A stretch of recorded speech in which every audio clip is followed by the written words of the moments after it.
Welcome to the 2020 APTA National Championships, presented by our local sponsor BTIG and APTA National sponsors Viking and Uline. We are live from the Country Club of Darien in Connecticut on the APTA network, presented by eNet Live. I'm Brad Easterbrook alongside Dave Broderick, bringing you the men's round of 16 match between the number 4 seeds of Czerwinski and Graham McNerney and the unseeded team of Martin Bostrom and Blake Anderson. So Dave, welcome to the booth. Brad, thank you for having me. It's a pleasure to be here. So we'll take a quick look at the draw and see how these players got here. And, you know, Anderson and Bostrom had a nice win earlier. They, you know, neither team has been tremendously pushed at this point in time. You know, both getting through reasonably well. Anderson and Bostrom had a tougher match against Farron Cranevitter and Misatrano in the last round, but still came through. So we don't expect fitness or anything to be an issue for any of these players, but certainly the conditions could be an issue, Dave. Yeah, it is. It's a little windy out there. It'll be interesting to see how it affects the lobbing, and you know, if that leads to. We know Graham has a great overhead. Martin has a really good overhead. Like that ball, all right? I mean, all the players can put the ball away. And Czerwinski can. Anderson probably the least of the bunch, but he can actually still do it as well. Yeah, you know, he can still do it as well. Just ask him; he'll tell you. You know those guys very well. They're both pros out of New Jersey. Blake Anderson, Martin Bostrom. Guys, I'll just do announcements. And Czerwinski is a pro from the Chicago area, and Graham McNerney is not a pro. But some of the best volleying teams are teams at the net in the country. I think Czerwinski and McNerney, Dave. Yeah, no, I think Madak is just at the net, the baseline, super solid. We see him often, and just his game is pretty solid. Okay. Yeah, he's got a great forehand. He even has booth ready for announcements. One-handed backhand. So we're going to get the umpire up there, letting us know about the players. Good afternoon, ladies and gentlemen. Welcome to the 2020 APTA National Championships. This is a round of 16s match, men's division. On my left, playing out of Chicago, Illinois, Graham McNerney. And his playing partner, playing out of Vernon Hills, Illinois, Mark Czerwinski. And their opponents, playing out of Basking Ridge, New Jersey, Blake Anderson. And his playing partner, playing out of Stamford, Connecticut, Martin Bostrom. So we'll take a quick look at our players, introduce them on the court there. So you have Gentlemen, Martin Bostrom when you guys are ready. Closest to there, hitting that underhand serve with a white cap. And he's next to his partner, Blake Anderson, who's in the gray pullover there. They're on the bottom side of our screen. And on the far side, in the blue hoodie over there, the light blue hoodie, is Martin Czerwinski wearing the sunglasses, and his partner with a backward cap is Graham McNerney. So it looks like Bostrom's getting ready to serve, and it looks like he's going underhand, going right in there with the cross-court underhand serve on the deuce side. And Bostrom had one of the better overhand serves in the game, you would say. But even he's going to go, looks like, to some underhand here. I'm sure he has the ability to mix it up if he wants. And right off the bat, you see a patented play. Anytime the ball goes to Czerwinski, McNerney feels comfortable blitzing, and he's one of the better blitzers on the tour. 15 and I think even with that serve out wide to Madak, you know, if you're going to give him a forehand, that's going to give Graham a lot of room. Bostrom going right to the overhand serve. It wasn't a long experiment. We'll see if how it ends up. But the great thing about it is he's got options.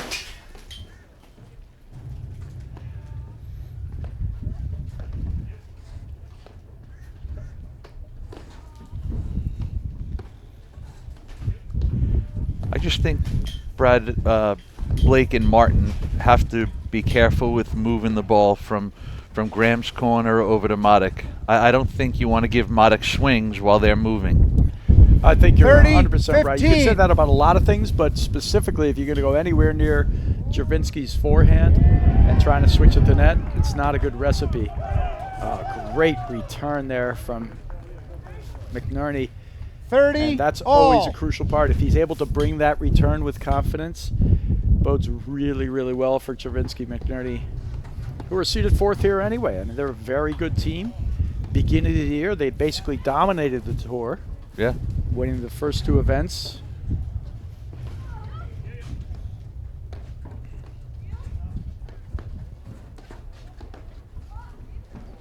And I think from the baseline, Blake and Martin are going to want 40, Graham 30. to try to beat them.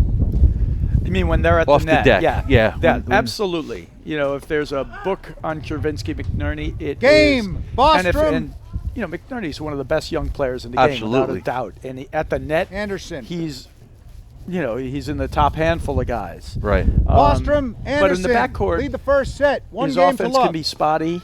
He's a very good blitzer, excellent at that. But the drives off the deck, you know, aren't their best part of it. I think that is. We just heard a big cry, you know, game, set, and match on our other live stream court for Elliot Radesno, I believe, knocking off the 2nd seed. So tremendous effort from Big there. upset. Yeah, big upset, but what a crowd, you know, just fueling them from behind. You could hear all the hoots and hollers constantly.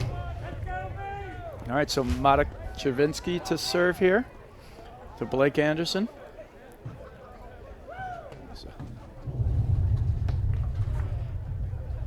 Now 15, Anderson, love. you know, one of the better young players in the game too. And over the last few years, he started, you know, last year for sure he was one of the best defensive players in the game. Right. Would not miss 30, very often. love.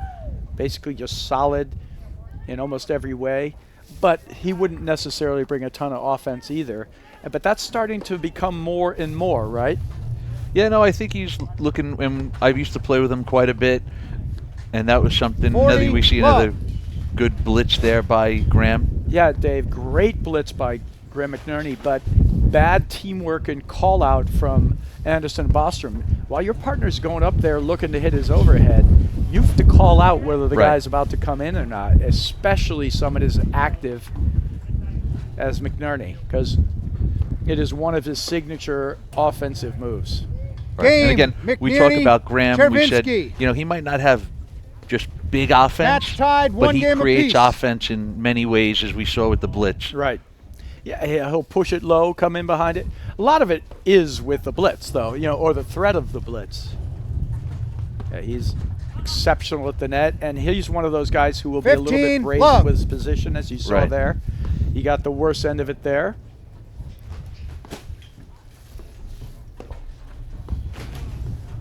Just out. Yes, call correct. 30, love. Yeah, Anderson sort of hesitated for a little bit of a second there. Yeah. Chair umpire Greg Robertson confirming the call. Now, Anderson and Bostrom played, you know, a good full season last year. Anderson just had a baby, had a little wrist injury too. Yeah, or he's been arm hampered injury? with, I think he has a cyst. Cyst. Okay. And I know he had it taken care of. He says he feels better. 40, Uncharacteristic love. miss there. A couple of loose balls, and so they haven't played together much this year. I mean, this is really the second time they're playing together. Yes, I believe so. Yeah, they See another blitz there by Blake. Earlier in the year, Game, they played together. Bostrom, they lost Anderson. like 1-1 to Colmar Morgan. They said Colmar Morgan played amazing. Now, that was a long, long time ago. Toward the Bostrom, beginning of the Anderson season. lead the first set. 2 games to 1. So we'll see how it comes out there now. Oh, so that is not game, set, match for. It's just a very it's enthusiastic just a very crowd. enthusiastic crowd. They're still going at it over there. It was just a celebration like it was game, set, match.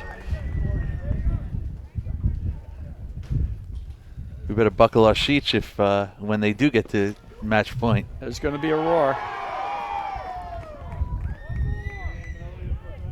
I just heard a shout of one more. So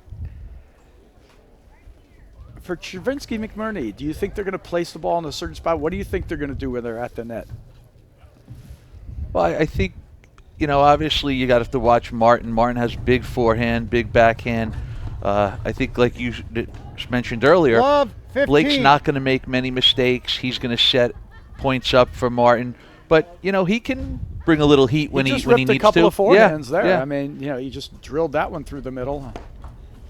Oof. 15 Bostrom all. is just, he's a grip and rip it kind of guy, no matter what sport he plays.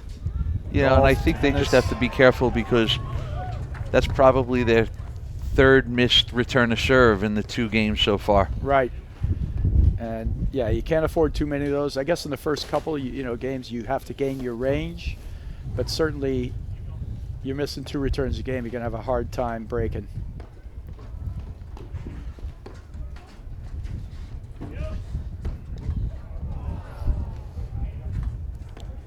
And you see we have Graham in the forehand side now, and you see that Blake and Martin are playing a little bit more to the forehand, except I think it's a good strategy where they're going to Maddox's screen. Well, if you can get it to Czerwinski's backhand, he actually has a pretty good one, but oh yeah, of all the shots he's going to hit, that's what you want. You Right. know, you want him to try and beat you with his backhand versus his forehand, because quite frankly, he will beat you with his forehand. Good read, good 30, cutoff. 15. but Misses the volley.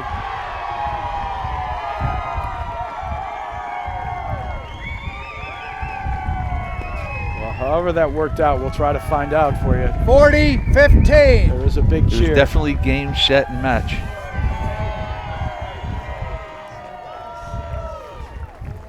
Oh, wow. So Elliott and Radesno finish up that third 40, set, 6 30. games to 1. Wow, what an effort from them. Tremendous job. Yeah, so our women's semifinals are all set now.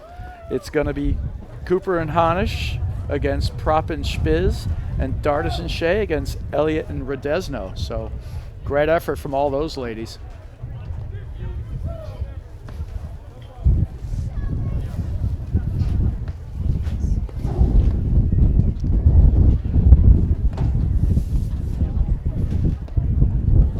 I think that's a ball, and I always talk about you have to watch sliding that forehand, that overhead to the forehand side. Yeah, you got to be really precise with your aim. You know, such a small court, paddle court. You see the way they're doing it though, almost a little slightly eye. They're having Czerwinski McNerney take those overheads, and the other guy's playing super tight to the net.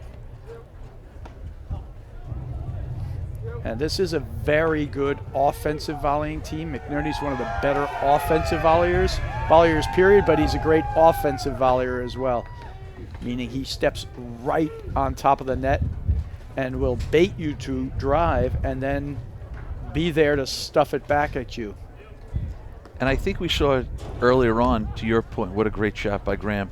And that's a good volley from Bostrom there. Game, McNerney, Czerwinski. But to your point earlier, I thought Graham Match and is Maddox tied, were 2 playing a games little, apiece. not such penetrating shots. And then you saw Blake brought the big forehand. Yep.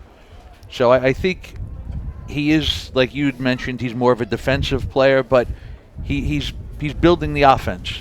No, I think he is. I mean, for sure. I've already seen it today. It's definitely, and he has it. He has a good forehand, and he can hit the backhand too. Right. It's more very of a well. spot drive backhand, but he can hit it. And this is where you got Czerwinski in the exchange. Love 15. And Bostrom is known more as the great pure hitter, not always the best value. He would give the advantage to McNerney in those things. Love 30. So love 30 here. So you're going to see McNerney try to make that happen as much as possible. And there's just 3 quick Love ones. 40. And if it's going to go like that, they're going to have to stay back. And I think I definitely feel that Blake and Martin don't want to play quick points. No. Oh, that is such a great hold of the lob. But, I mean, it wasn't 40. a great lob. He hit it 3 feet out. But the way he holds it, he does a very nice job of that. Very compact. You see here they're making an adjustment, going Australian. Oh, beautiful. You see Blake Anderson taking a chance that the ball was going cross court. Game, McNerney, Czerwinski. Great cutoff. And first blood, first break of serve. McNerney, for Czerwinski lead the first set, 3-2.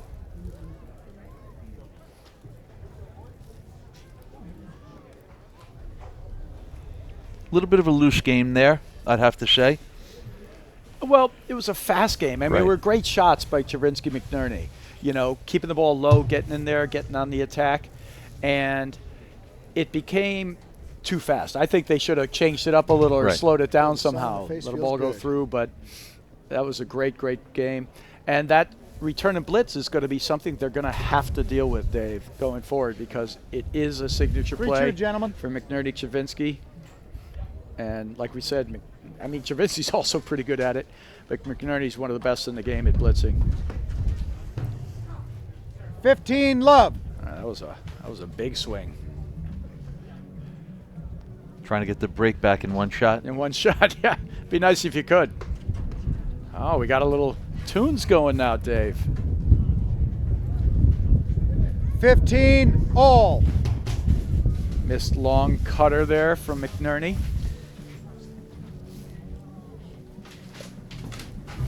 I'll tell you though, just the first 6 games that we're into, 30, 5 15. games, it's very relaxed. Yeah, you mean like the players are kind of loose, they're not, yeah, not a high, like they're not intense yet. We haven't gotten to that moment where they're feeling a certain kind of intensity. Great blitz there from Anderson. If I'm 30 Czerwinski, all. I think I bail there. Good off-pace forehand from Bostrom. Yeah, Bostrom generates tremendous pace from, you know, just very little swing. He's got a lot of power. Hits the ball well on both sides. I think his backhand might be a little better, but he crushes it from both sides. Yep.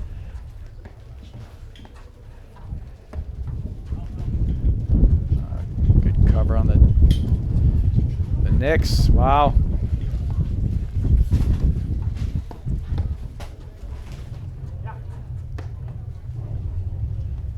Yes. They're keeping it to the Czerwinski backhand.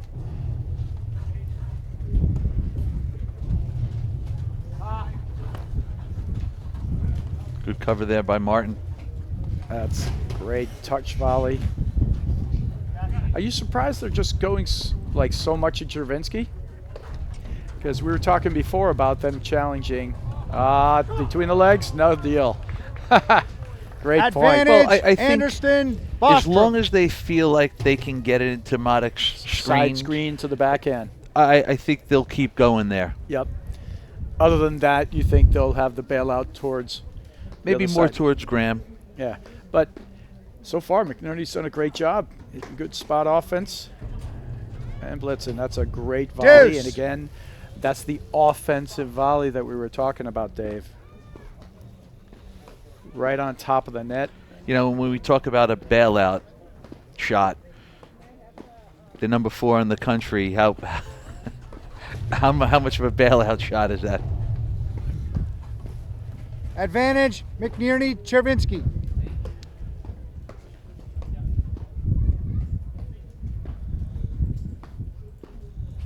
I tell you, what a beautiful day it is, though. Deuce. So sunny. But if you were a player, Dave, you know, would you rather it be cloudy or would you love it like this?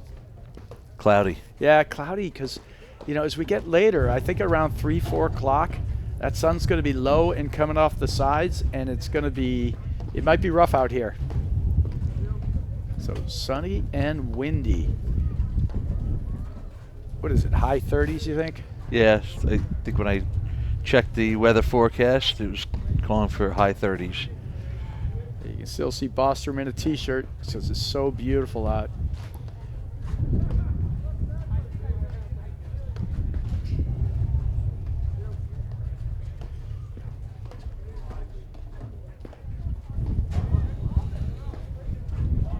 Good eye. Advantage, McNerney, Czerwinski. It's a surprising miss from Blake.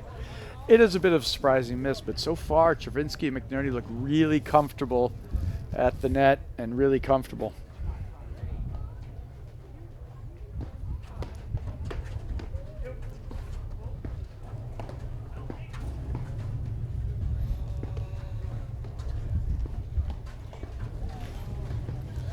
You know, Brad, I feel like the top players, no matter who they're playing, there's that comfort level until you show them that you could put pressure on them. Right. Or you could hurt them. And I think until Blake and Martin start bringing some offense, spot driving, Another great I think they're going to be relaxed at the net. Czerwinski. Yeah. No, there's no question. And then you got that fine line for McNerney, Bostrom and Czerwinski Anderson. lead the first you know, set. Where are we 4 going to swing? games I to think 2. they got to stay to the basics. You know, if they're off the net, Right, because you don't want to go for too much. yeah, you can't miss and you can't go for too much. And you got to put the pressure on, you know, by making sure you're making a miss. The other type of pressure is just not missing. Right. And so far they haven't done that, meaning, you know, even though you're up there, you're not hurting us and you're not missing. Now, if you hit it hard to McNerney, he will smash it off that Yes, screen. yep. And he's a great screen driver. I don't think trying to hit hard spins in there that are bouncing up is a good idea. You can let the ball drop and hit that long low cutter that stays in there. That works. Good volley there. 15. Yeah, great Blake volley. closing the net. But that's the key, Dave. Just like you said, he was on top of the net, read the, you know, the Czerwinski drive, so he didn't have to hit the ball up to McNerney, and they'll win points with that because he'll keep coming. And so far, he's been able to win enough points to make it absolutely worth his while. There's a great switch in the backcourt, and it just changes it and puts the 15 Czerwinski all. forehand over there. Right, and now he has more looks at a forehand. We saw he spotted the drive really well there. Beautiful. Caught Martin on the right hip. That pressure from the 15, blitz. 30. And again, ways of creating offense. Yeah, but so much of this pressure, you know, right now they're winning so many more points. I mean, just right now, it's still really early in the match, with the serve return blitz, right? Right. So 30 all. if it continues, they're going to have to think about staying back. Still too early in my mind.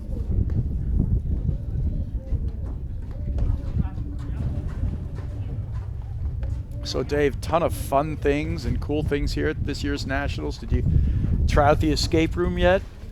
I did not. I got right on the grounds and came right in the booth right with into you. the booth with me. Well, thank you. Then now you're going to have to escape out of the booth first to get to the escape room. But you know, it's just a fun atmosphere for, you know, all the tremendous play. That's number one, and then the atmosphere here is wonderful.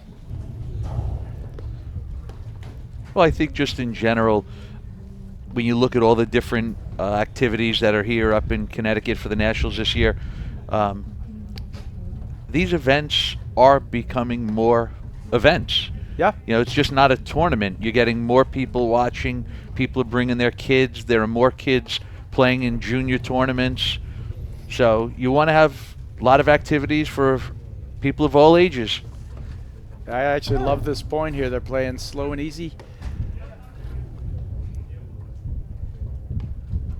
They're taking good lobs and waiting for the right ball. Great volley again from McNerney. He's, as we said, one of the best.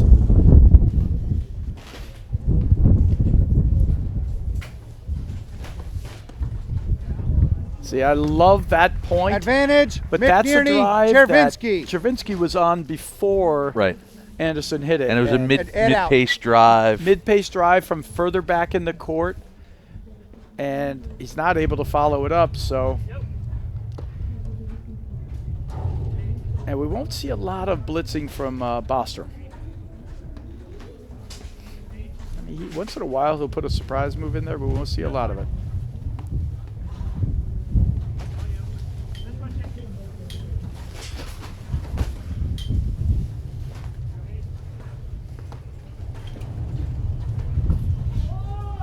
I think they got away with one Yes. there. Yeah, it stayed low enough. It wasn't the high ball, so I think that one was okay. But still, McNerney moving forward, you want to keep him back there and have him beat you off the deck, not high balls off the screen or moving forward and blitzing. was a good look. Advantage, Very good McNerney, look. Czerwinski. And I think that misses, a lot of it's just due to the pressure they put at your net. It looked like he went for a lot. Right. Yeah, he was trying to really, really put that away.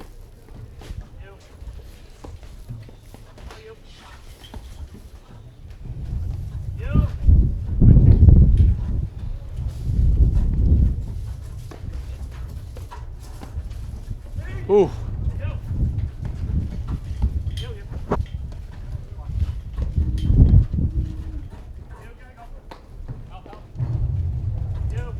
The help call there from Czerwinski. Good job.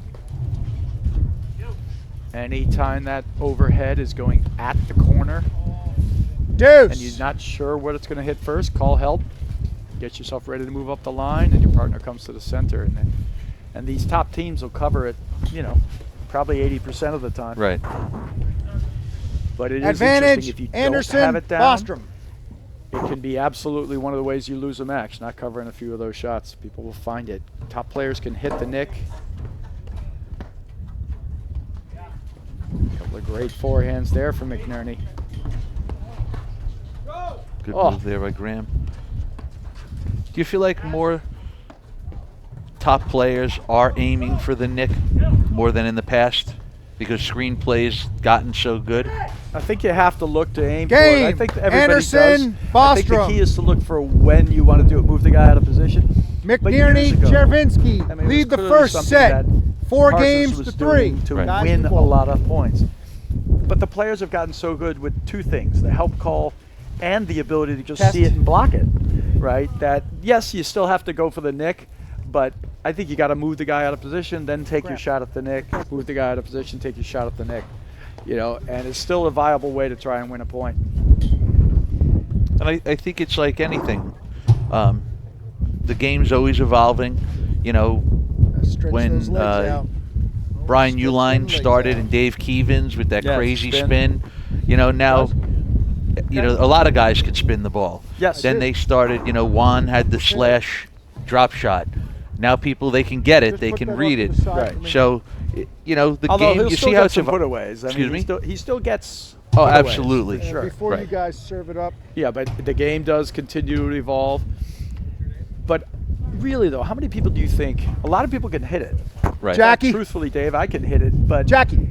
do I own it? How many people can hit it versus own it? By Right. own it, I mean you're left 40 down on a crucial point, and you're Pass hitting this one, that guys, shot. okay? The difference between the Okay. guys who own it and the guys who can hit it, there's a little bit of a margin. Right. Okay, 4 serving 3, As they guys. say, that separates the men Yeah. from the boys.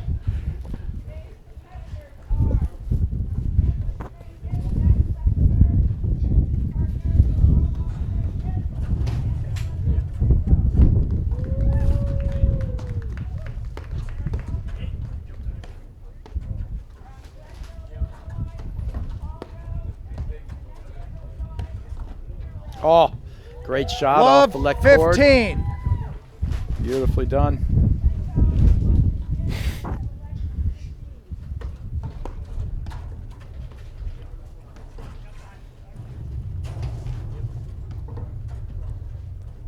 Yeah, McNerney very effective with his waterfall overheads.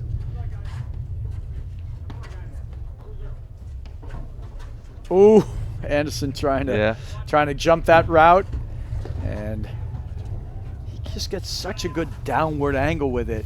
It pops up a little higher than other guys, but it's still a good play to look to cut one off from time to time. Can't let him feel comfortable.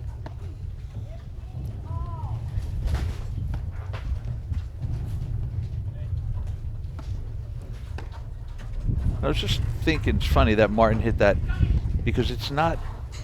See another good move by 15 McNerney. all. And again, Great move. Martin has to call that. He's got to call it, and you know he'll do that. That's a surprise move. He did a great job. He hit a lob that wasn't so good, and he came forward anyway, thinking they're just gonna push it. And what a perfect play!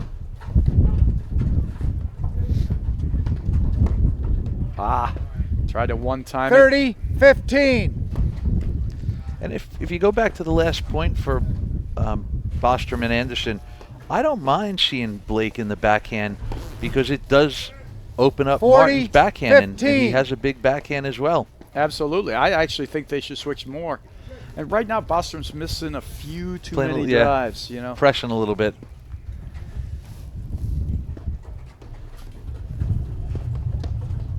Oh, those hands at the net. Those are point-blank balls, Yeah. Dave. Great job by Czerwinski, just keeping his paddle in front of him.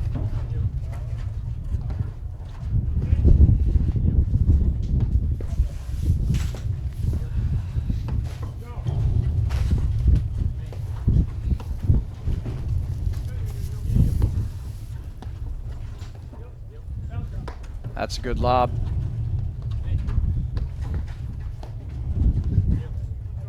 Here comes the cutter. That's beautifully done and played. Kind of an interesting shot by Graham there. Yeah, you know, they played it perfectly.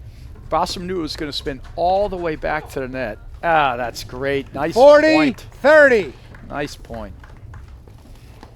And he knew, he said, you. And Anderson he ran maybe 5 feet back behind where the ball landed because it spun back that far. Was easily able to play a drive. Actually didn't mind the play because it kind of gets the point going in a way where they can either bail or get an offensive volley. Right.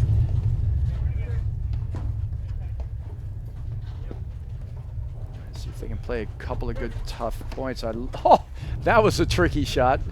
He held the drive and went with a top spin lob. It's good deception.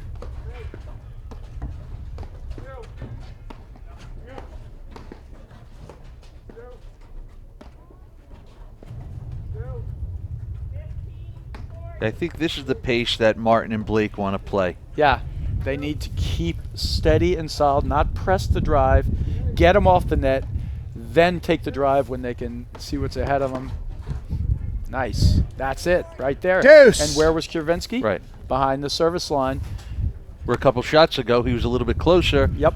Martin had to make a better shot. That's a great ball. Get it to Deuce.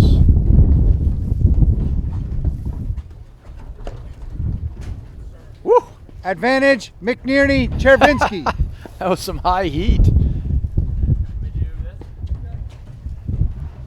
You know, actually, as we watch, you see, you know, Czerwinski put his hand behind his back there to tell him if he's staying or Deuce. going or where to serve. We could actually, from the booth, be stealing signs here. Dave. Exactly. We could, like the Houston Astros, we could bang on the We could table. report them to the earpiece.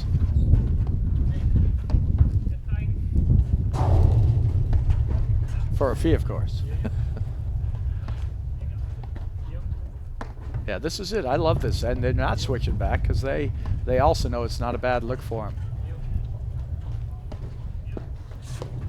I think for a while, when they first started playing together, this is how Blake and Martin played. Yeah, I think you're right. Nice look. And Advantage, again, Anderson, you finally Bostrom. had him off the net, right? So you actually even had McNerney backing up there. Great job. Great couple of points. These are exactly just like we were talking, Dave. The points they want to play. It's a good serve.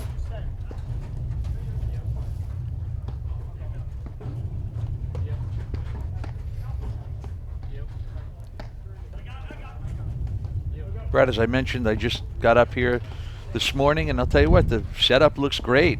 The facility looks really good. The setup, the stands. Yeah, it's terrific. It really is a terrific setup. The stands are awesome. They got seating for like about 1,500. Expect huge crowds Deuce. this afternoon. It's going to be a tremendous barbecue, really festive atmosphere.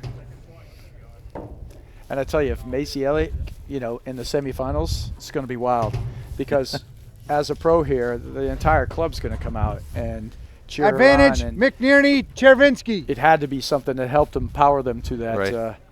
3-set win over our second seeds. Because, you know, on top of just playing great, but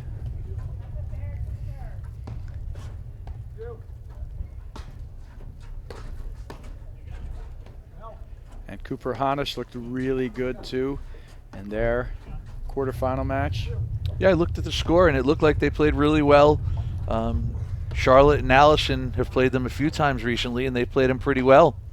Yep. And Charlotte and Allison have been playing well lately. Yeah, second set was really good.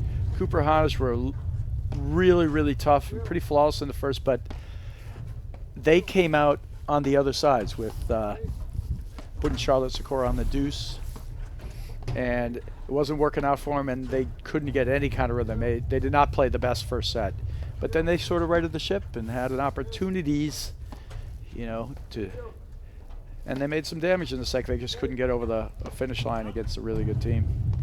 And what do you think would cause a change like that this late in the national championship? I think for them it might have just been, let's give these guys a different look.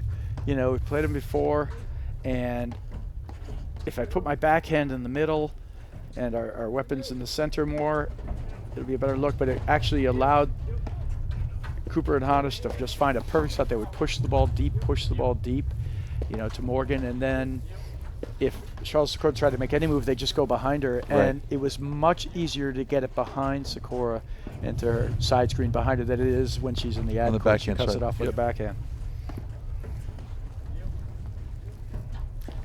Game, McNerney, Czerwinski. It's a good hold, but that's a much better game from Bostrom. And really, actually, to be honest, it's a dead even set except for the one really quick game on Bostrom's serve. And the last time he served, so we'll see if he can get the hold here. McNerney, Czerwinski lead the first set, 5-3. Yes, it's been solid and good, but I like that game. They gave themselves opportunities to close that one out, but too good. Good hold. Oi. Love, 15. And this is the last time, excuse me, that Maddock and Graham had a break. It was on Martin's serve. Yep, and it was like 4 quickies. 4 quick points.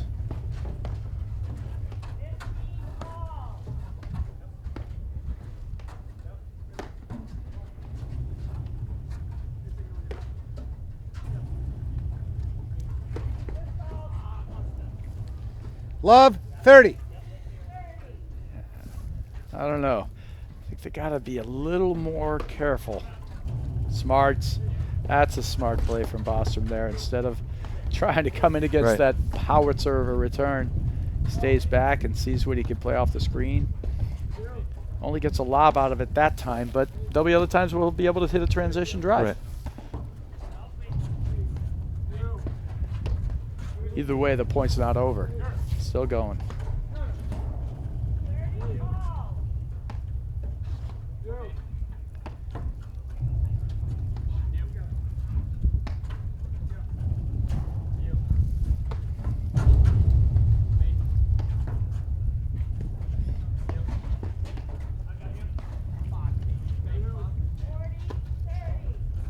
And even though they're serving, I don't dislike them being on the baseline right now for Bostrom and Anderson. Yeah, I mean, clearly it was the right play. He would not have done well trying to volley that first ball, so he had no choice.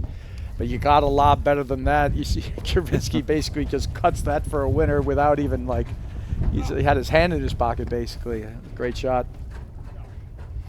He's a smooth player, Czerwinski, very elegant. Oh, nice. He's bringing the forehand today. I don't think he's missed any, really. Game, McNerney, Czerwinski. Well played set. McNerney, Czerwinski win the first set. 6-3. So if you're Bostrom and Anderson, what do you sort of take away from it? Well, I think they have to realize, they want to play at a slower pace. They don't want it speeding up. And I think they just have to cut down on some early unforced errors. Yeah, and they got to take better care. I liked how they stayed back that one time in that game. Otherwise, it was a good set. Okay, one of our great sponsors is Uline. You want to test it? And Uline is the leading distributor of shipping, industrial, and packaging materials to businesses throughout North America. They ship over 2.5 million boxes every day, but they are so much more than a box company. More than 32,000 quality products are always in stock and ready to ship. Outstanding customer service means they're here when you need them, 24 hours a day, 7 days a week. Uline, the best selection, products, and people for an unforgettable customer experience.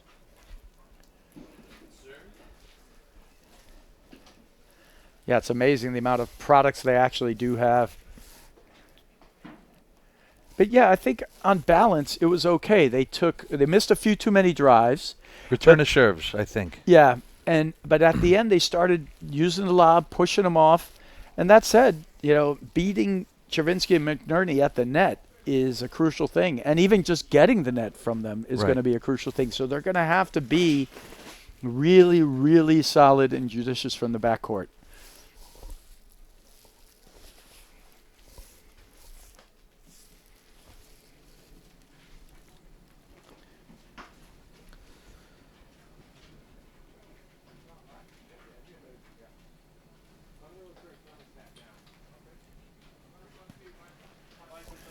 So we'll see if we can also hope to get a few reports on some of our other, men's round of 16 matches that are going on. We got some really good ones. Yeah, there's one in particular I'm looking to get a score on. Oh, really? Could it be Broderick and Palmer? It is. Yeah, it might be. Did you get some coaching reps in there with both Jared and your brother Drew? You know what? I didn't. Now that they ship me out west in New Jersey, I don't get as much travel visitors as I used to. But it does look like Drew and Jared are up 5-3 in the first set. Yep. And, Durant and Mitchell breezed through over Marina Wurzel. And Marina Wurzel had a great tournament. They beat two quality teams really good, back-to-back, dusted them, but tough matchup against Durant and Mitchell.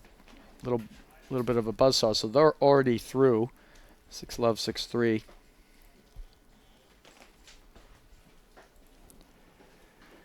Well, Mike Marino, he's been a top player for a while. Yeah, no, he's still doing it. I've had many battles with Mike. Great volleyer, solid, consistent, makes good choices. In the old school vein, really. Yeah. Yeah, and Crick and Lofgren, they played well in their first two rounds also, so it'd be a good test for your brother and Jared Palmer.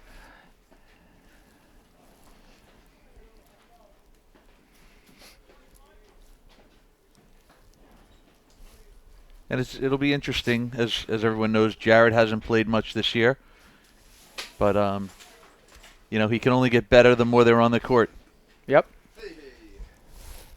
And if anybody's going to do it, he's certainly one guy. I love that. There you see from Czerwinski that the big incredible one-hander. On the run, no less. He's got some flair. Oh. It's like he took the pants off and he's bouncing around now. That's it.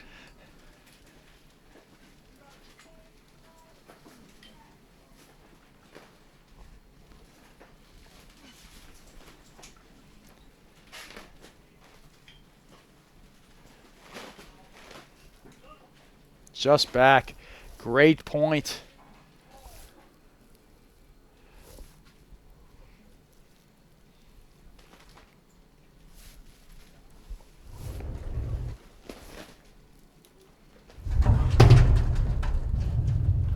Good return there. Yeah, good well spotted. pace on that, too. He didn't kill it. He just rolled it right in there. Oh! Oh! Played that point so well, and he went for the gusto on a ball that was a little low. Yeah, and I'll tell you, that was a great get by Matic. Off a tough ball to barely get it back over the net. Yeah, there are about 4 great gets. It was a great read first from McNerney, who saw the down-up overhead and basically blitzed it. 30 all. That was incredible action.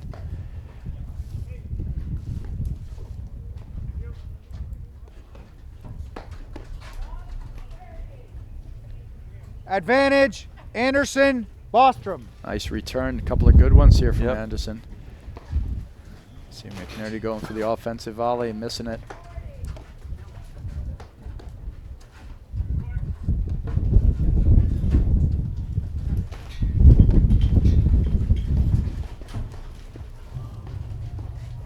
Very, very effective with his off-pace balls. Game. And that is Anderson, a well-played Bostrom. game by Anderson. Yeah. 3 great forehands. Anderson, Bostrom lead the second set. 1 game to And love. I think that's what they have to do. They have to wait, be patient, and pick their spots, not try to go for too much. Yeah, not try to win it all at once. And that was a perfect game. And they actually, you know, if you had to say it, they, you know, Czerwinski and McNerney were guilty of one of the things we said early on. They trying to swing that ball around to Right. Blake Anderson's side like as a quick trick move, but they weren't able to shift into position in time. And they take advantage. That's the key. Take advantage of the mistakes. And by mistakes, we don't really just mean the errors. Right. We mean the balls that aren't placed quite right or they're not in position. And there you go. 15, Great shot. love. Anderson turning up the heat. Love it. And for Blake, I'd like to see him just stay at this level. Don't try to do more. Right. Well, what he's doing is just perfect, right? You know, waiting Yeah. for the right ball, taking it, and the right pace shot. You know, I always feel good if it's the right play. You do always have to execute, but if it's the right play.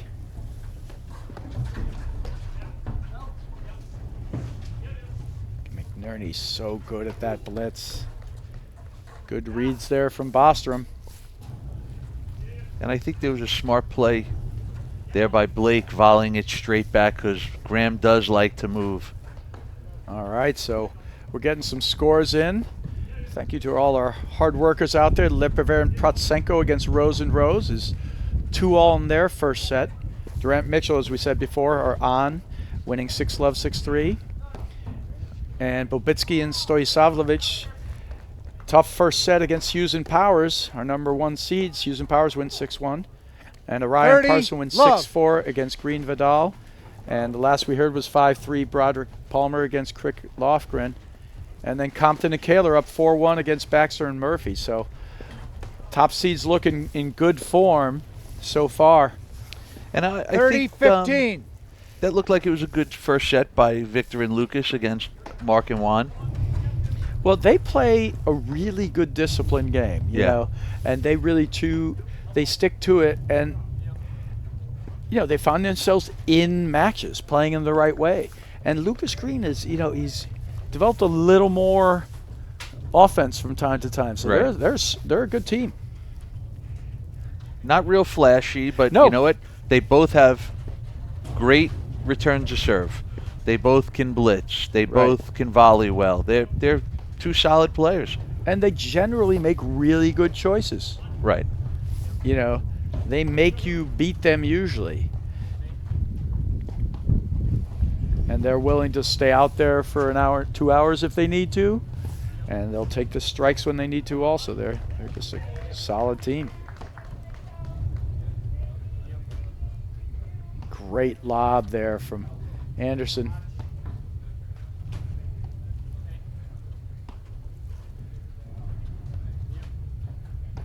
See Bostrom looking to get involved, but 40, Anderson 15. has the answers. Nothing there. It's a great play. Good start here.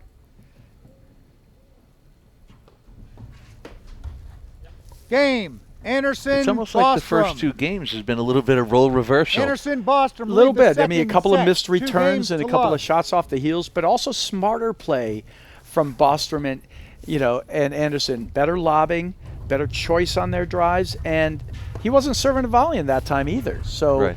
and now you're seeing actually Love, 15. all that offensive cutoff volleying stuff actually working against McNerney and Right. Czerwinski now. They've missed a couple of those. All right, Love, 30. 30. See if they can keep the train rolling.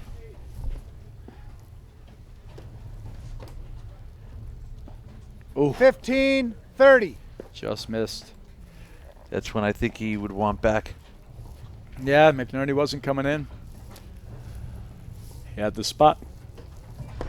Good look. Everything looked good about it. Just missed it. Oh! 15, 40. Well, we say Czerwinski has a great forehand. He's got a great backhand. He's an elegant player. He also leads the league in block shots there. Right. It looked like a really good drive coming off McNerney's paddle, but Czerwinski's got to be out of the way. He didn't see him there.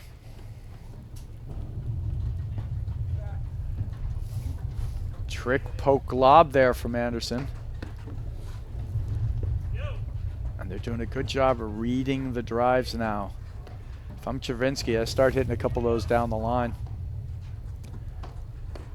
Problem is that it's a little less safe of a place to put it. See, and I love that bail from Bostrom, Dave. Right. Just because in the first set they were losing transition points. There he said, I'm not going to get involved. You know, you're probably going to get the better of me, so I'm just going back. And they've been doing well from the baseline. Yeah, much better. They've gotten their rhythm, lobbing, getting them off the net, and looking for the right drive.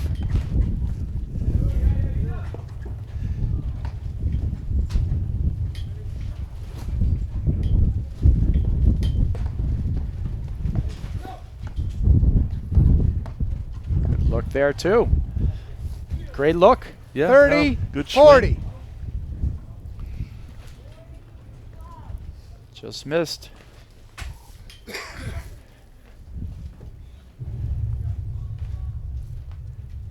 Couple of big points there early in the second set.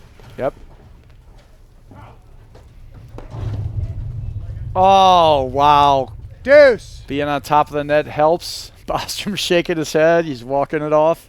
I mean, he hit about as good a drive as he can hit. And great job by Czerwinski. And you'll take those breaks. You know, you need them. But he earned it by being that close, standing up to the drive. Martin with 3 I gots, and Blake saying, nope, I got it.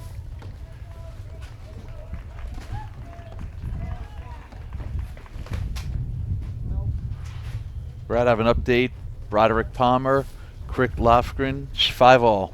5-all. Advantage, Anderson, All right, don't Bostrom. get nervous, Dave. A little bit. Got them right where they want them. That's why I'm here announcing, so I don't have to watch. There you go. Yeah, you were like, yeah, I'll come in there. Then I don't get nervous watching them over there.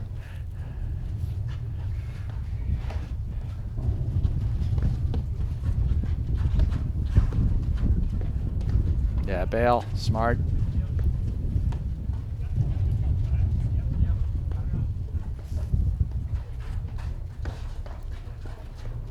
Oh, Good that volley, is good so volley. well done. That Game. lob, that transition, Anderson, Bostrom. that game was earned, beautifully Anderson, done. Bostrom lead the second set. 3 games to love. Reminder, McNerney, Czerwinski win the first set, 6 games to 3. I like how he said reminder. That's right. Yeah, In case you in forgot. case you've forgotten. They also won the first set. I love it. That's great. All right, Great. we're at 6-5 now in the. Stretch it out. We had an update. 6-5 for Broderick Palmer? I believe so. Okay. But you're not 100% certain. That's hard to believe that these games are going that fast with one of the participants. Well, anything can happen. All right, so terrific start here in the second set, and so much smarter. They're just, instead of trying to deal with the return and the Love, blitz, 15. just staying back, taking the shot there. Goes for a spike.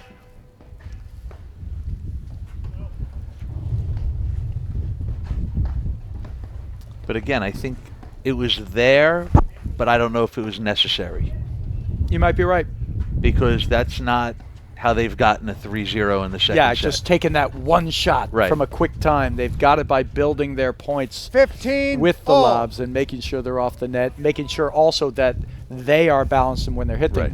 But Martin Bostrom was clearly like stretching on a full stretch trying to get that one. That's a good play. 30, and that to me 15. looked like a play. See, that I love. Right, I think Blake called for the poach. Right, he's poaching, Bostrom staying back. They do that, and it really can upset any kind of rhythm that a blitzer could get because you're not sure where to hit your return. It's not an automatic thing. Wow, that's a great spot volley. Both of those. 30 all. And then he just flips that backhand over to Bostrom. Catches him.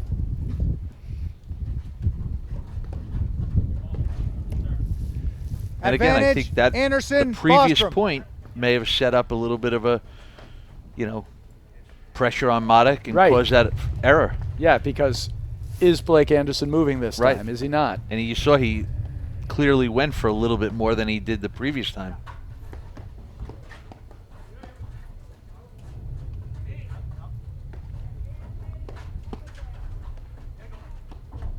Anderson's got a nice economical volley.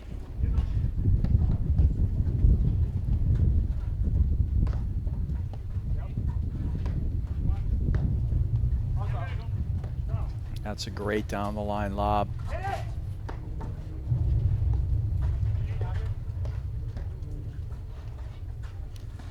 There's a switch, and they're going to go back at Graham McNerney. Game. Anderson, Bostrom. Beautifully done. Perfect points. I love it. Anderson, Bostrom lead the second set. 4 games to love. But we won't get a reminder on this one. But that's terrific playing. 15, love. Way late to the party there for Bostrom on that blitz.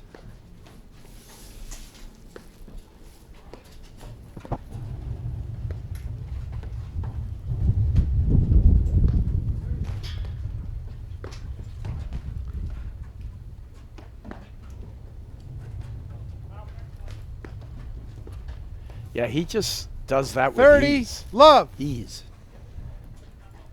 A lot of guys have a lot more setup, or Right, yeah, you know, no, actually he just like That's boom. pretty nonchalant. It's so nonchalant, and he's done it like I think that's his third one. He's just perfect, and it's so nonchalant. It's actually hard to imagine he's doing it. You know, Right. you're sitting there thinking he's just going to push it, and then he's cutting it for a winner. 40, love. All right. That was the first loose point, I think, Yep. for Bostrom and Anderson this set.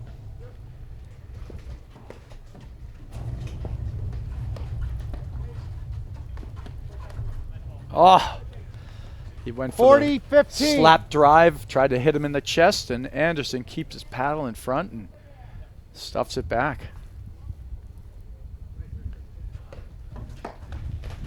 Game. McNerney, Czerwinski. All right, so they're on the board. 6, 9, 10, 11, 12, 13, 14. New ball. Thank you. So 4-1 on the tiebreaker for your Broderick and Palmer against Crick and Anderson, Lofgren. Bostrom lead the second What the, set. 4 games reporters to are 1. reporting. That's what the reporters are reporting. I think it's up to the minute, so there we go. They're taking a quick early lead in the tiebreaker. Good for them. Crick and Lofgren, tricky team. You know, Lofgren, better backhand than a forehand, can stand in early, but has great timing to take the ball early. Volleys really well from on top of the net. Yeah, he's very close to the net player. Yeah, Yep. very, very well. You have to make sure you get him off the net. His overheads are pretty pedestrian for Crick and Lofgren. They're not going to hurt you that much. Yeah, but they've had a good run so far. 2 good wins. And now given a battle with Broderick and Palmer. Oh, It's a good volley. yeah, it's just a great volley.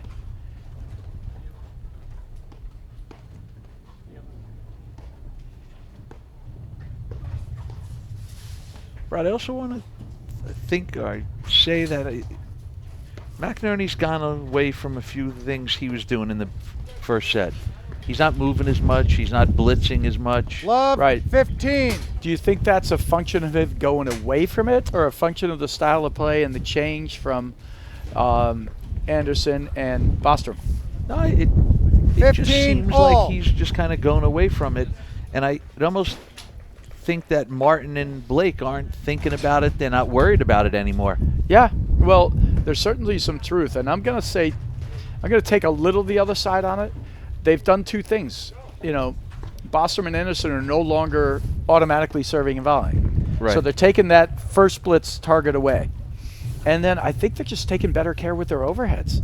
I think, you know, Bostrom and Anderson were trying to cut too many in there before, trying to speed up the play more. And it was creating They were opportunities. creating opportunities for McNerney. McNerney always is kind of like a, you know, he sort of stands still and then he moves, right? Right. You know, he's not one of these guys who split steps in between every ball and is bouncing around out there, but he gets around plenty, but he's not that type of mover. So when he isn't doing those things, you get the feeling he's just standing around. But there he is, and there's the move that you're looking for. Great Yeah. job. 40, 15. And beautifully done. Beautifully done. And that quick move. He hits, because he also does it when he hits not a high lob, but a low lob, right? He hits a low, quick lob, and it doesn't give him a lot of time to see him move in, and he just quickly behind it. And it also doesn't give the net player time to hit the ball down. Right. And that's how he's doing it, and it's great. But they've also missed a bunch of lobs. I mean, I've seen them miss 7 or 8 lobs in this set. Anderson, Bostrom lead the second set, 5-1. That was a great hold. Good job.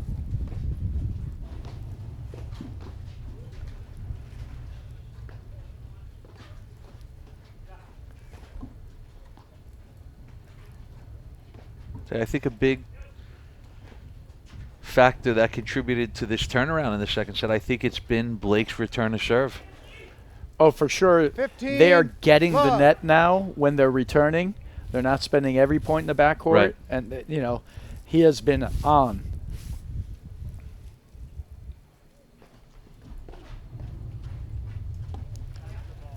See a tricky 15 all. Yeah, flick but backhand. once Bostrom lets that ball go around him and goes way to the side, McNerney and Czerwinski have to slide over a hole, another couple of boards. He gave him that line position to hit it.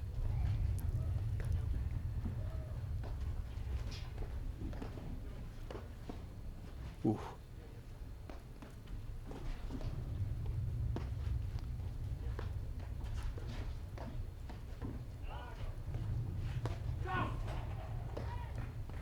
Good cuts. Great lob off that cutter. Another well-placed backhand. 15, But the exact same 30. ball. That was a great shot, though. Wow.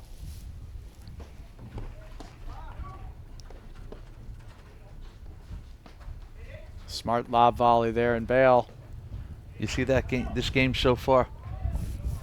Another missed lob. 15, 2 set points. 40. You see Bostrom just sort of peppering the right side of Czerwinski. Yeah. But Czerwinski's not covering it either. You know, he's got to get him. Oh, man, he's like a pincushion up there. They're just peppering 30, balls at him, as you 40. said. He almost walked into that one. Yeah. That's a good serve, but it's hot, so he's going to stay back. Misses the drive. Deuce. That's the tricky part about the screen drive. You don't know where your opponent is because Right. you're following the ball around. And Bostrom went hard at the body there, and Czerwinski bailed on that one. I do think it's a decent thing for the off player. In that case, for Blake Anders to say he's back. Right. You know, sometimes. But that can be tricky, too, because you say it not in time and he changes his shot in the middle of it, he's apt to miss, too. So it's just one of those things with screen drives you got to be careful with.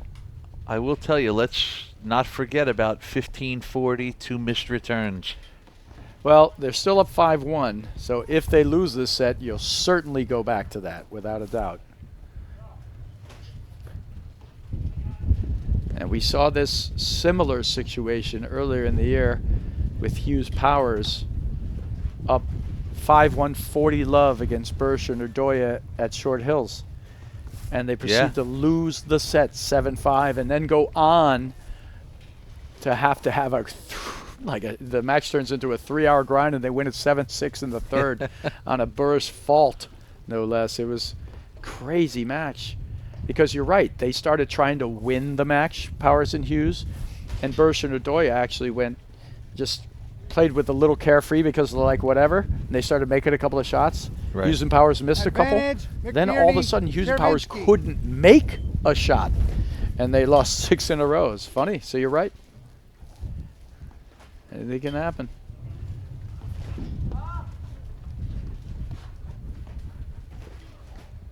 Deuce. Yeah, he gets him on that turnaround shot. If I'm Czerwinski, I stand in one spot way over with my backhand in front of me, and I look to volley that one ball, and if it's not that ball, I let it go. Let it go. Look at that shot. Great shot by Graham. That's amazing, yeah. And a good dig by Bostrom.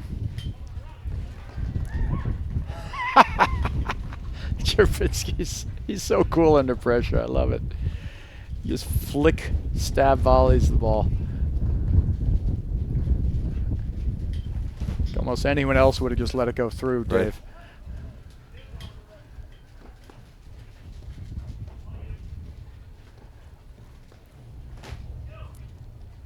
So fun to watch. See, I think if you watch on these overheads like that, going cross court, I was about to say, you're not going to see Blake swing too many of them side to side. Right. I think he did that one specifically, though, to follow McNerney. He saw the switch. Switch coming. And he kept, he wanted to keep the ball on McNerney.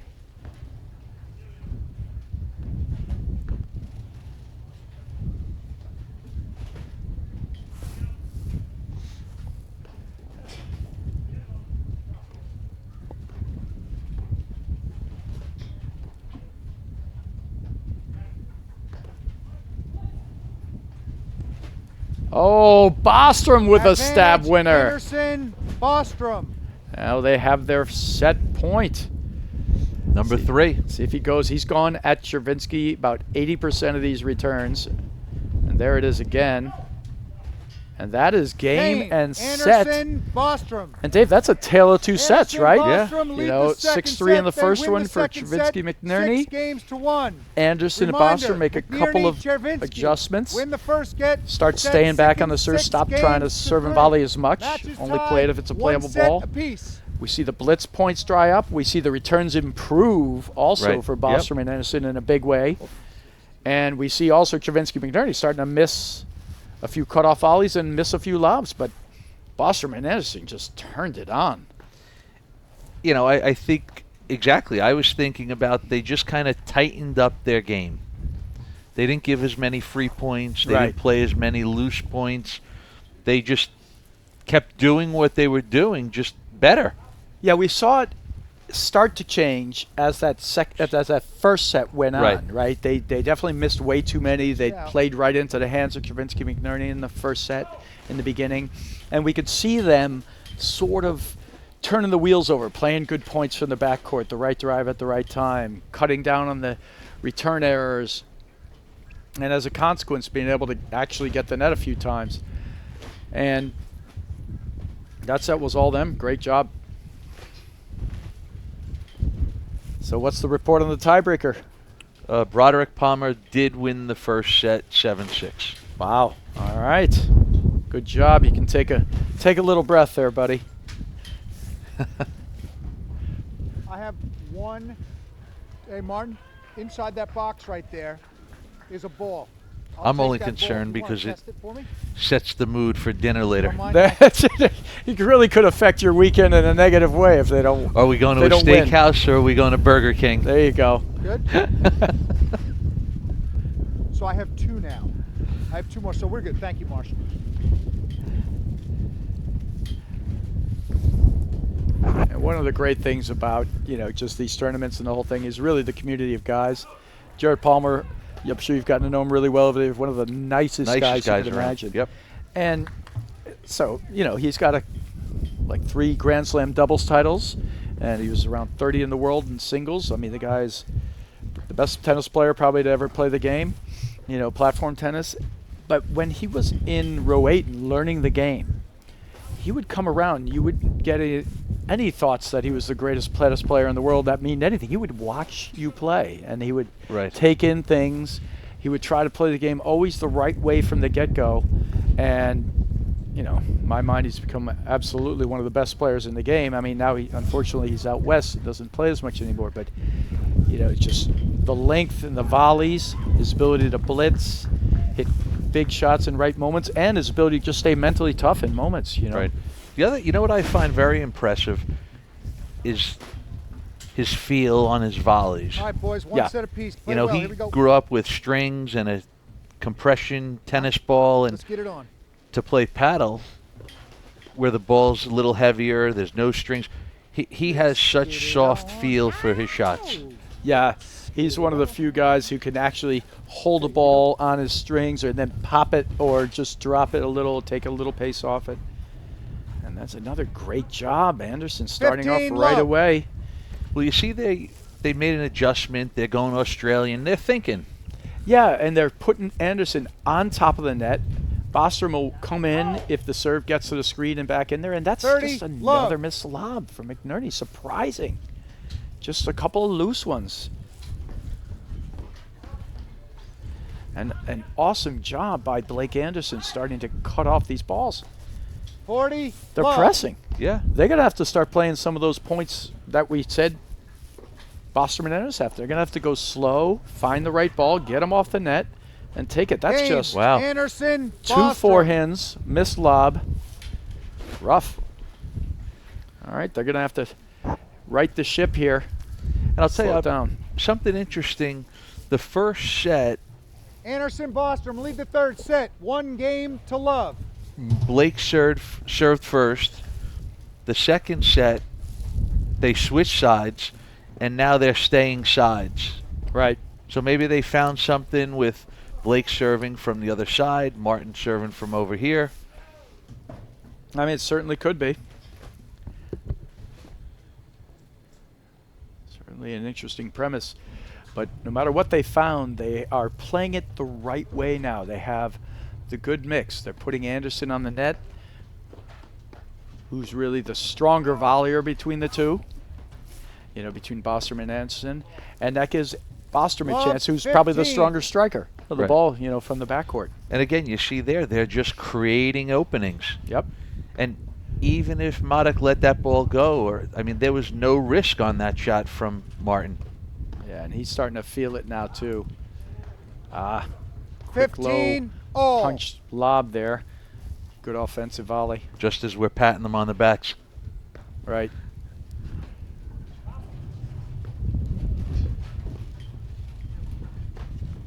That's it. Drives him off the net again. Good quick lob. Yeah, Bostrom's upset. 30, Just 15. 2 gifts in this game for the 30-15. It's exactly what they drove out of their game to take that second set.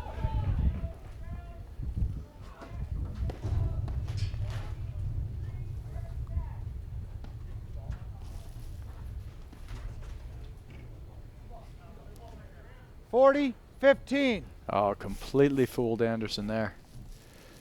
He was looking for the cut short. Yeah, and that's what the ability to do it does. Yep. Yeah, that cut short makes him press forward, and then he pushes it behind him. Great bail there. But I think Czerwinski and McNerney are going to have to pay a lot more attention to their positioning and to where they're placing their I was gonna overheads say, now. shot placement. Yes, and they're just going to have to place them in there. I wouldn't even worry about spin overheads at this point, unless you get the right one to hit.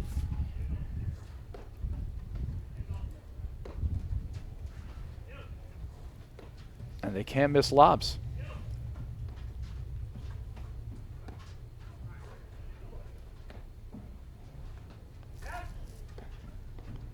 That was a good lob there.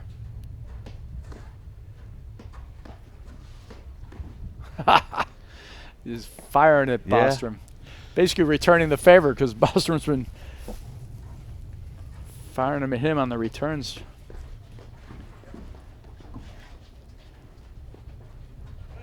And ever since that first set, Bostrom and Anderson doing a great job reading the drives and closing them off.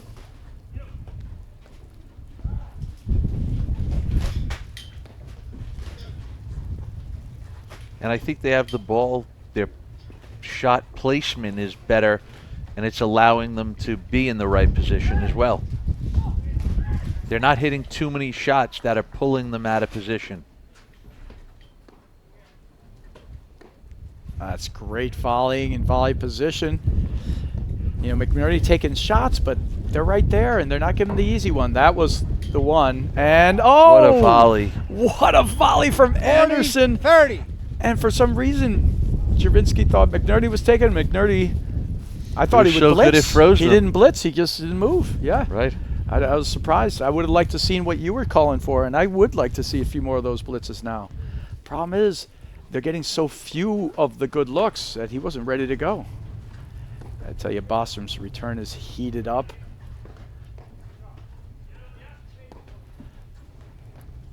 And they're just getting the net and playing good position. Call stands. Ball's out. Ball Deuce. is out, called out and confirmed. Great job, Deuce. They're making it hard. The offense is really dried up for Czerwinski McNerney without the return and blitz.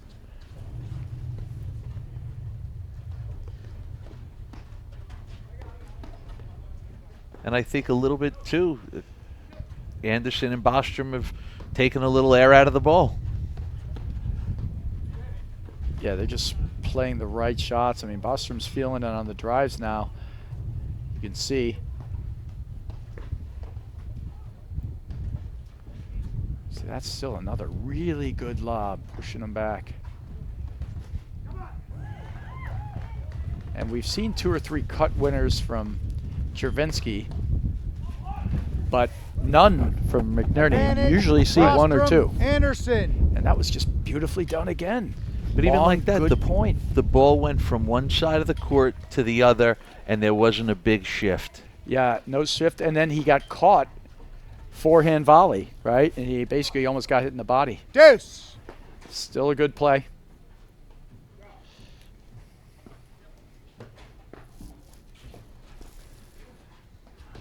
I tell you, from the booth right here, Dave, it is so bright. It's sun's creeping up around. I think when we get 3, 4 o'clock, quarterfinal matches are going to be sun. It will be an issue. Advantage. Yeah, Anderson, snuck it behind Bostrom. Czerwinski while he was leaning to his right. Third break point here from Bostrom Anderson. Does Martin go down the line here? He has been. No Game. need. Anderson, Bostrom. Again, just another great game from them. Anderson, Bostrom lead the 3rd set. But I don't 2 see a lot of games to love. Czerwinski McNerney conversations. You know, they're just kind of They're going just about their playing through business. it. They're just playing. I guess, so to speak, they're not calling timeout. Yeah, 15 just let them love. play. Let them play. Right. You know, but at this point, there's another good look at how they're playing their serve and volley. They're trying to make that front net player cut off balls, move in. And I got to say, that's about the 10th lob miss. I mean, that's just a flat out error. Right. I mean, there's no pressure there. There's no nothing.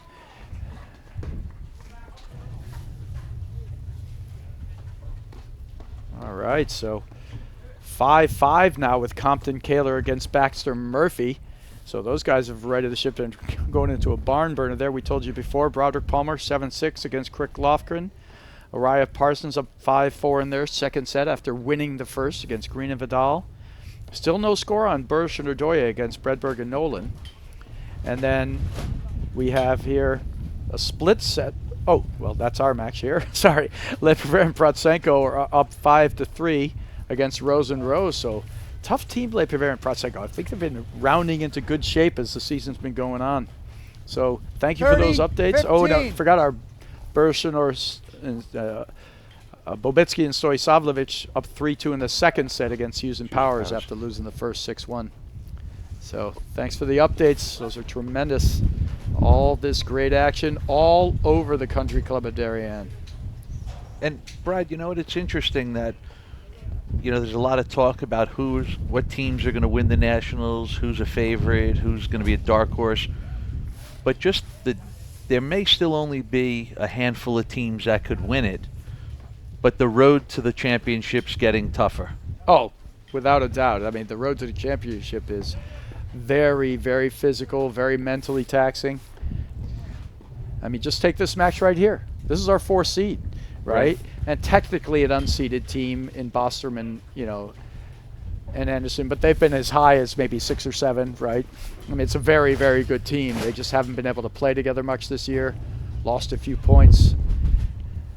Blake Anderson had the cyst, as you said. He also had a baby. So some daddy duties. That's just love this play. Wow, great He must read not there. throw. Oh! Was that a midpoint chest bump? It seemed like a midpoint chest bump, Dave. Guys, you didn't win the It's point. like- It's still going. That's so funny. I mean, I would have thought that was Anderson's ball, but apparently Bostrom thought different. But this is what they need right there, and yep.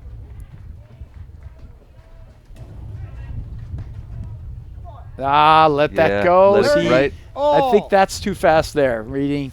That's the play for McNerney wants, when it moves in there. That's a great play. And we haven't seen many of those points. Few and far between. I mean, but that time actually McNerney drove it through him, so he got the opportunity, right? I want to see Czerwinski get on that line now. Advantage, McNerney, Czerwinski. A little bit of a rush there, a little bit of a press. Yeah, maybe. 30-40, break point.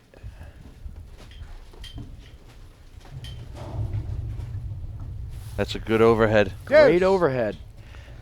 But there are times sometimes with Czerwinski, he moves so well that sometimes you feel like it's casual, it's nonchalant. It's hard to tell. Whereas with your brother, you don't always feel it's casual. You generally don't, right? He's always moving, ready, looking intense. It's such a different, interesting feel from player to player out here in each of these matches.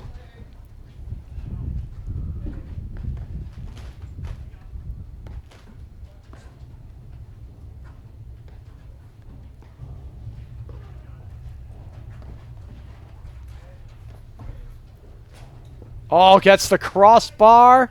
Advantage, Anderson, Bostrom. And this is where Bostrom and Anderson have just been so good. Like, they've been playing each point about the right way. Right. So yeah. They get up, they get down. They're not, you have those matches sometimes. You're up 40-30, then all of a sudden you fault, miss volley, and then hit a overhead wide. They're playing each point really well and the right way. And it's just so important. Well, I think one of the strengths of Blake's game, just from knowing him and playing with him for so long, is he doesn't put the ball in the wrong spot that often. Right. He doesn't hit many shots to set the other team up. Whether it's a good shot or a bad shot, he can still defend the next ball. And it's a big deal because it's, we've seen that from the back end and from the forecourt right now, it's been hard for Czerwinski McNerney to get any kind of offense. See, a smart decision, not a bad move, blitzing, but then letting the ball go through when he didn't have anything. Yep. I love this point. So I guess a big difference as well, we have to throw in decision making. Yeah, no, 100%. I think it's always part of it, Dave. But it's great to think because, maybe that other questionable drive that Bostrom had, maybe, right? That was the only one. Other than that, it's just great decision. Yes. That's a great decision, too. Maybe he pressed it, tried to make it too good because the point was going too long. He's like, I'll hit a better lob now. Right. But by and large, decisions can be good. You just got to keep that point going. Looking for the right ball. The points are terrific. It's been a fun match.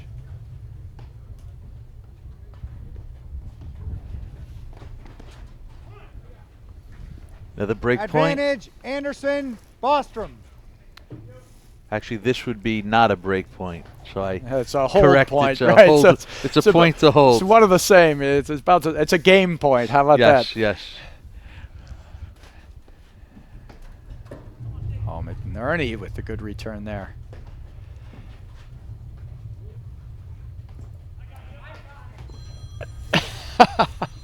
I like the two of them.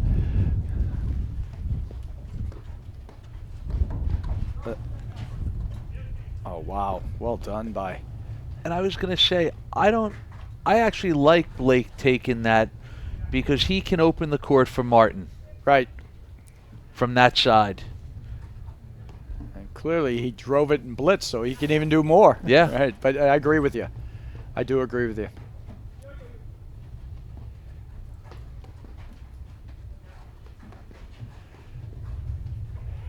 And they're going to have to lob. That's a good lob there. A little better to get. So Czerwinski hasn't been able to make any moves up the side wire. And he hasn't like that. And when he has, they've been easily handled or even offensively played by Anderson and Bostrom at the net. And as a consequence, they're able to just keep going in there, right, with impunity. I also, again, when we go back to talking about Graham's movement, Oh, spots it there. Yes. Graham doesn't seem to move as much from the forehand side. Yeah. One of the rare missed volleys from Bostrom and Anderson recently. They've been volleying great and reading the volleys really well. It's another good poach play. Not sure whether or not driving down the line more. You know, at the net man, because they're poaching. Because they are poaching. 80% of the time. Drive it down the line. And it is allowing them to get established at the net. Oh, Bostrom. Advantage, Anderson. He Bostrom. has that. All right, this is their third or fourth game point here. This is the kind of game, though, if somehow McNerney and Czerwinski can take it, you know, after having 4 or 5 game points for Bostrom Anderson, that can make a difference. And there's the great move on the low lob again. Yes. You're right, Dave. But again, the net player's not watching Graham. But I think you're just right. He's got to do it a few more times. I love that. Didn't even see it coming. Smart lob. It's just beautifully done.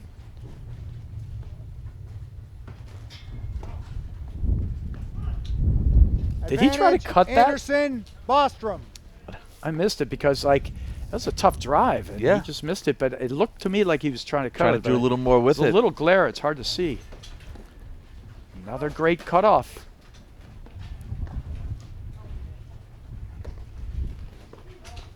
Good lob there. Beautiful. And that is so Game. well done Anderson, and played. Just Bostrom. playing the big points Anderson, with discipline Bostrom. and Lead control. the third set. 3 games to love. Awesome. 3 love, Anderson, Bostrom. And really, since that first set, actually since the beginning, really, of the first set, you'd have to say, I think from the beginning of the set when they were way down, and once they made their initial adjustments and started playing some good points, they ended up getting it to 6-3. Looked like it could have been like a, you know, an easy 6-1 set or something. They've had just the better of it in every facet of the game. You know, Right. the only play that we've seen, because once they took away the return offense, they haven't been able to hurt them. And Bostrom and Anderson have had much more of the better of it from the backcourt with their ability to strike the ball. Right, they're establishing net position. Right. And, you know, and in the front court, they're able to, 1-3. whether they switch or not, they're able to find the right plays by either dumping it to the McNerney forehand from here and there, fault, or just finding Lob the Czerwinski 15. backhand. It's been pretty good stuff. I do think that they're going to start driving. Missed lob there 15 from all. Anderson. That Czerwinski, McNerney are going to have to hit some drives down the line too.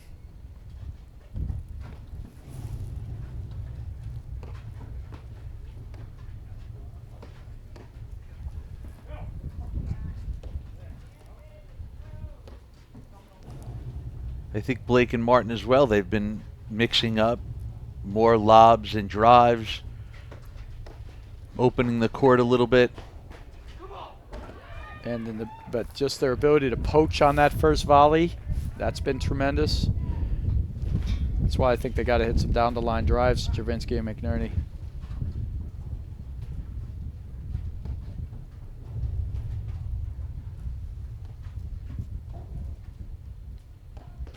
Say, we talked about this setup with Blake in the backhand, but That's just great. as he creates an opportunity there, Yeah, but with a tremendous down the line lob, followed up looking for the forehand. You just can't do it better.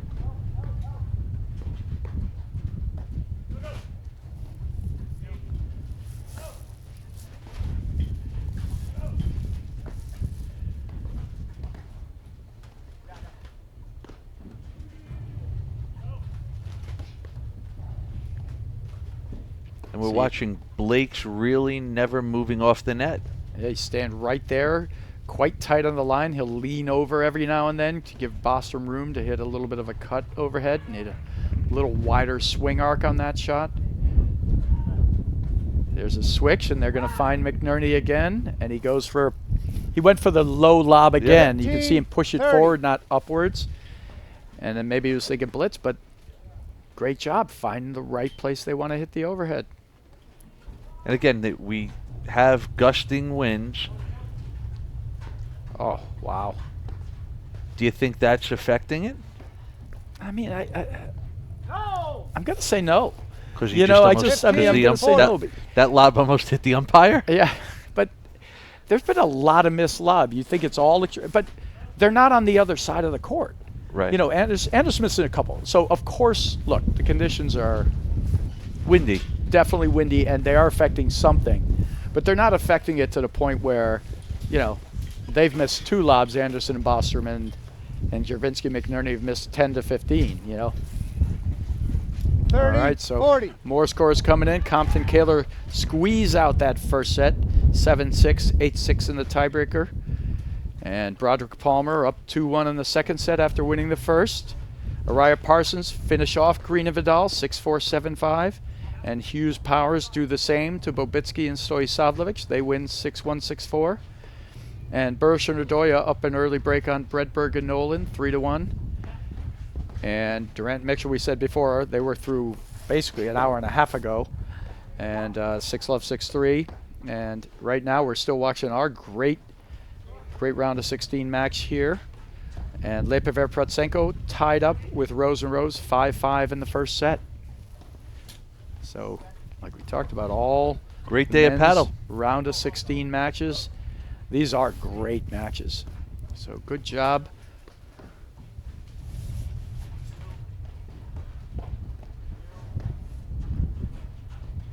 You know, it's interesting matchups too. Sorry, Dave. It's, you know, so you look at Bredberg and Nolan. I don't mind that as a team. You've seen Nolan play with Bostrom a little bit this year, a couple of times. And it seemed like there was almost too much ball striking for them. You know, not enough balance on the team. It's not that it's a bad team. I mean, you got 2 great players. It's a very good team. Game, but Anderson, you see Bostrom. what it can be like for Bostrom and Anderson, like with Bostrom, the balance and the way set, the team works, how they're using the lobs and setting up their offense. They're just cruising. 4-love. Yeah. Great playing. I like Czerwinski taking a minute here. Yeah. Talk about it.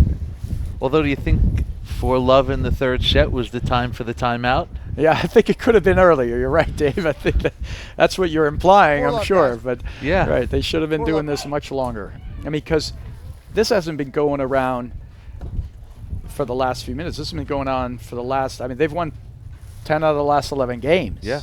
Bostrom and Anderson. And a couple of the games were close. Wow. See, that's an amazing volley, but I don't love the fact that he had to stab for it. You know what I mean? I want him to get back in position. Love, 15.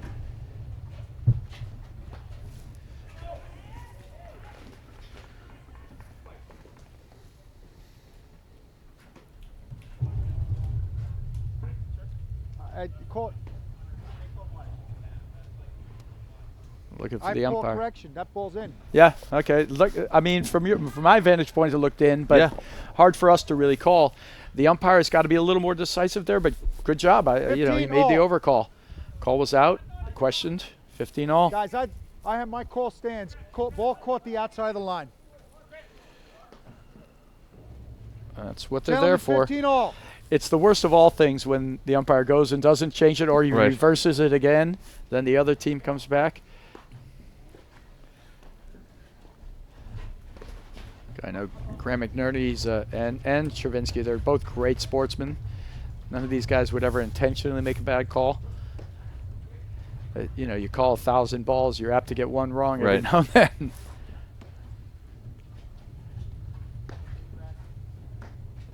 There's the switch in the backcourt. And even with the switches in the backcourt, they felt comfortable being able to go to the side screen on McNerney. I mean, on Czerwinski. And I think, too, again, it goes back to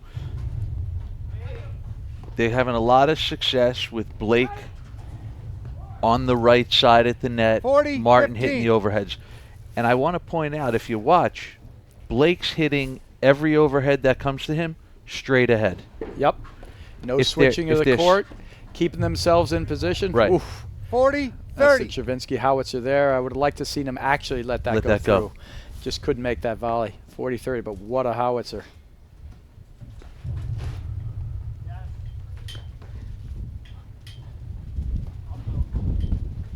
There's the great blitz again. That's going to win it.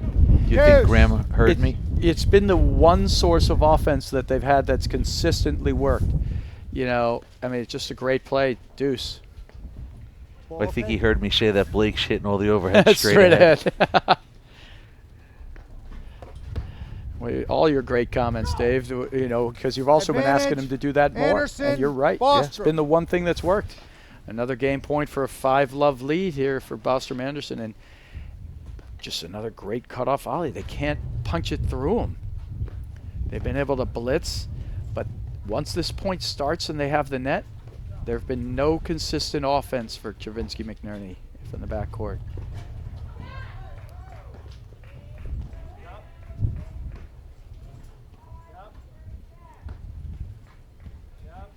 But I think, again, the only fault we've got to talk about is on the last point when Graham blitzed. Yeah, is there any No kind one of from call the and Anderson awareness from the other guy? Bostrom team Right. didn't call it. Yep, there's the ball. That exact ball right there that we just saw Anderson hit is the ball he's looking to blitz on. He's hitting that low lob down the line. And as you mentioned before, Blake is only hitting it straight away, which is wise. There it is. And even though he didn't get the blitzer, it's still good. He had to speed up the point over to Czerwinski's forehand. So that's how it should work and how it's designed. Beautifully done. And they're going to keep looking for it. It's a one shot. And Anderson and Bostrom have just volleyed so well from the beginning. That's See, smart. there's the call. And then That's Martin great. hits it harder, and Yep, and the blitz opportunity squashed.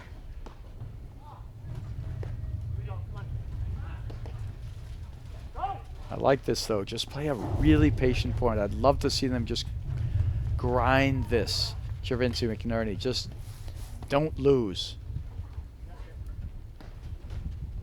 That's a good shot.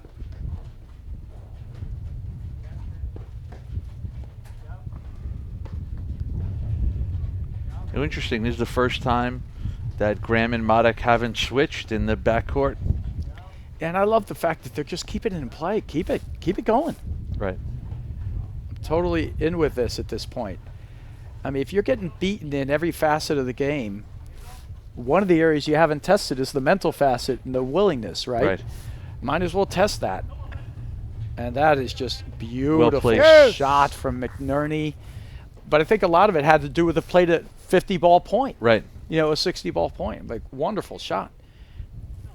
You know, they got to test them mentally here. They got to make sure. And the longer you make Bostrom, you know, and Anderson play, the more likely it is they're going to start throwing in an error. Because the more balls you hit, the more antsy you might get. Right. And they've just been so good.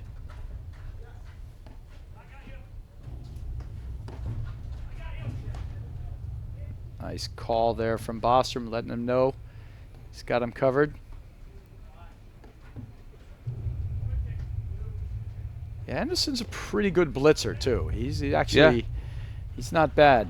He's very good at it. He reads it pretty well, gets himself forward, keeps his paddle in front, stuffs the volley. Did it hit him? Advantage, McNerney. So it hit the net and went wide. All right. He had him, though. But that's the thing about when you swing it to that small part of the court and the higher part of the net.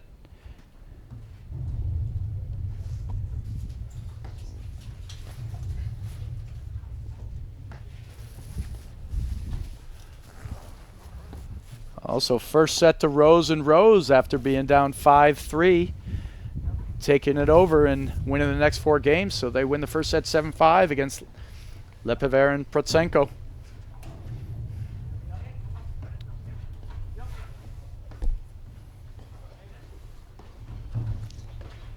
Bursch and Adoya leading their first Game, set. McNerney, 3 games to Czerwinski. 1 against Bredberg and Nolan.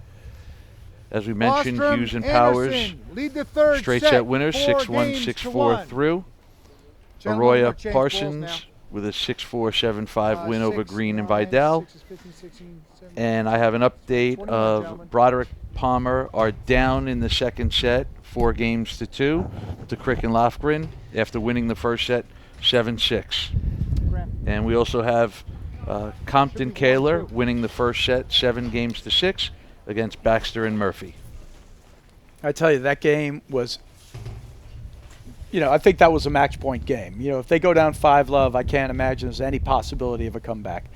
But, who knows? 4. But that game was great, and I loved how those guys willing to play a couple of really long points. I think you have to. I think Anderson and Bostrom were just playing too well.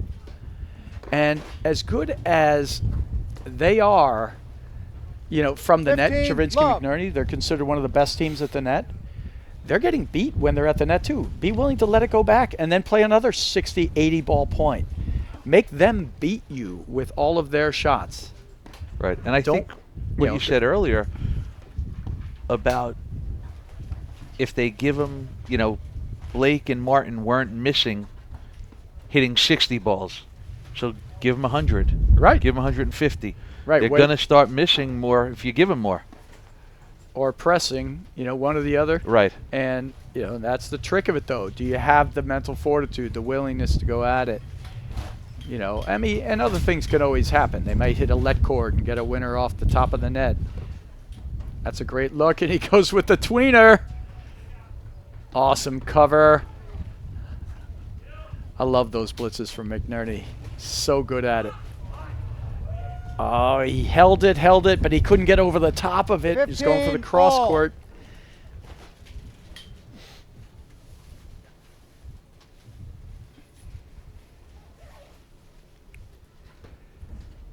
And I don't know what's going on in this booth, Dave, but there's something like I'm either having hot flashes or it's getting to be like 15, it's either 100 30. degrees in this booth or it's like 20.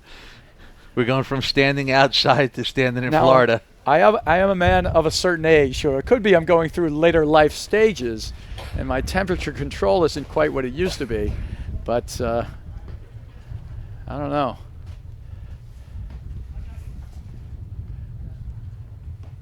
I'll take the heat over the cold.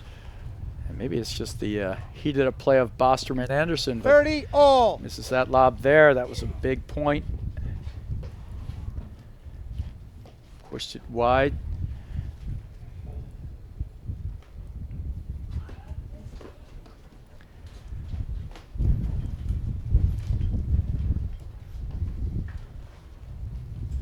But again, regardless, I think Bostrom and Anderson,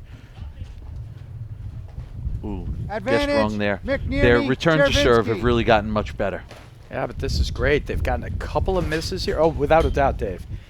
It's without a doubt, but this another hold like this is where it starts to get interesting. Here you're up 4-love. Have possible game points for 4-2 and a couple of turnaround balls, and probably should have let that go through. Right. And up until this point, we've seen them letting it. They've let it go through. 4 games to 2. That's another great game there for McNerney Czerwinski. Working their way slowly back in. You can't win every point at one time, so you just got to get the right kind of vibe in the match, and they're turning it over now. See if they can sustain it.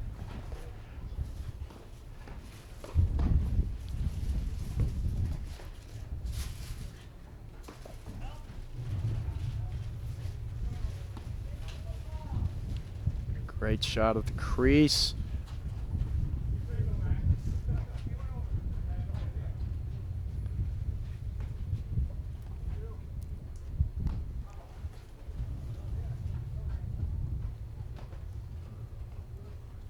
I like that lob cross court from Blake. Open up the court a little bit. I agree with you. Move Czerwinski back and away from the net and to their, off to their right. You're going to get a lot of good looks with the guy off the net, and that's what you want.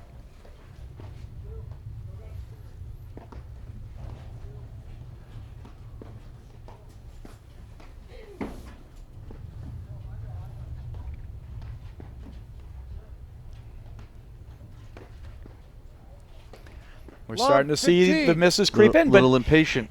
Yeah, maybe it's the impatience. Maybe it's just the fact that if you have to hit 200 balls before you get to drive Right. the ball, that it's just harder to make that one ball. But regardless, Graham and Matic are changing their game. We Yeah, see it. They're changing the game, and absolutely it's making a difference.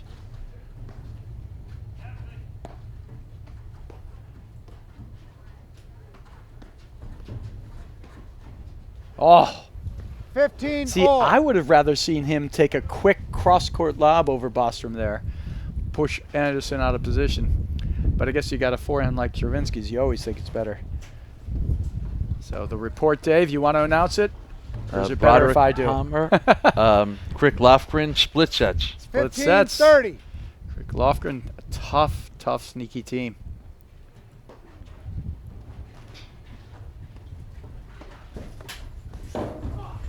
That's a 30 great all. first volley from Anderson. Great.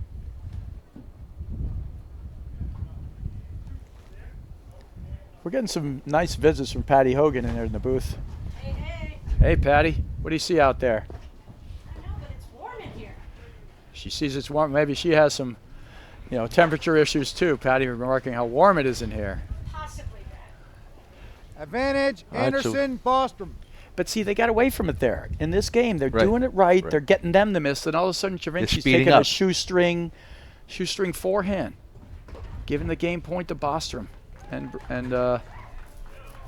Anderson. So you got to keep a disciplined script here because you're playing from behind. Let's see, Game. but finally we heard the Anderson, call there from Bostrom. Anderson. He was able to get the ball lower.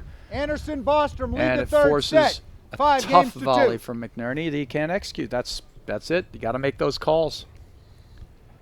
5-2. It would have gotten really interesting if Czerwinski and McNerney could have gotten that one. Won that game? Yeah. It's still interesting because every game, the hardest thing we all know is to try to close it out, especially against a team that is tightening up their errors. Because you want to try to win, but then you start going for the shots to win. You miss Right. one or two, and now you're giving them the exact errors they need to come back. It's tricky.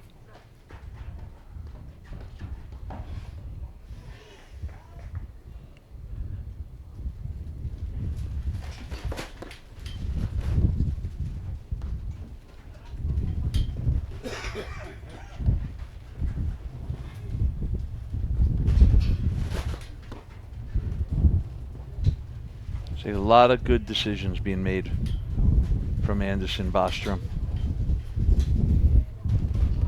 Yeah, I think they've been amazing with their decision-making process, really, since the beginning of that second set, and actually towards the middle, toward the ends of the first set, they Yeah. were getting better.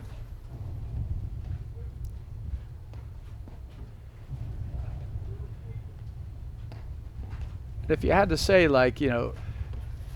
any knocks sometimes on a Bostrom's game is some of the time he has had moments where he's gone into the tank, missed 3-4 balls, right? But he's staying so disciplined. And if he's able to do that, there's no reason he wouldn't have a shot at winning a national championship with the way he strikes the ball.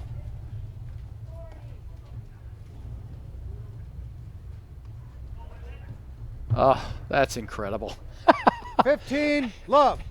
Does he It's know as if he could have done that at any time. Does he know it's 1-5? Yeah, right. Maybe he knows it's 1-5, and that's the perfect time to do it. At least show me you're trying. That was so easy. That was amazing. It was literally perfect from slightly off the net, a perfect ball. And he's amazing. See, that's a tough blitz. Now that they're onto 15 it, all. and you take that away, it's a big thing for Bostrom and Anderson.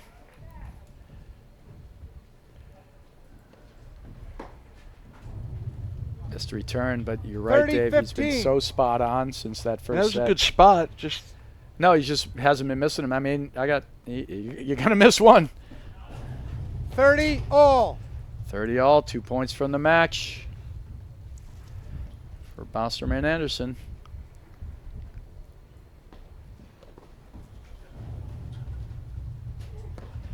And I think they come in here basically 13-16 and what you would say the placements. Right. Right. You know, but to me, they're clearly a top 10 team. Advantage, McNerney, Czerwinski. That's 2 long drives. You know, I like that they aim in the middle. I mean, they had both of them, and, you know, like we said, the hardest thing to do is to close. They haven't missed too many, and maybe it's a coincidence that they're missing them now, but maybe not. Could be the pressure of closing. You never know.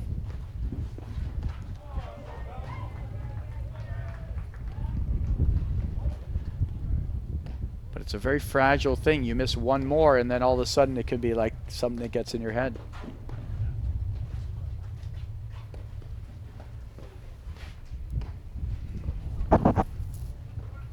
And it can happen in any sport, but in platform it seems to happen. It can happen even more so, Dave, because there's so many more balls played, so many more opportunities to sort of lose your confidence. So 5-3, great hold.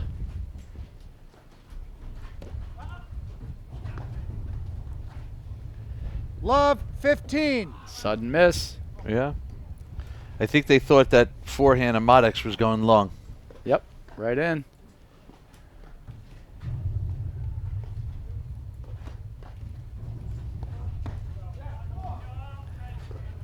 Quick drive, 30. wasn't ready for it.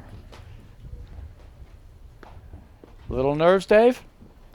Little pressure? You're not sure? There's definitely some pressure.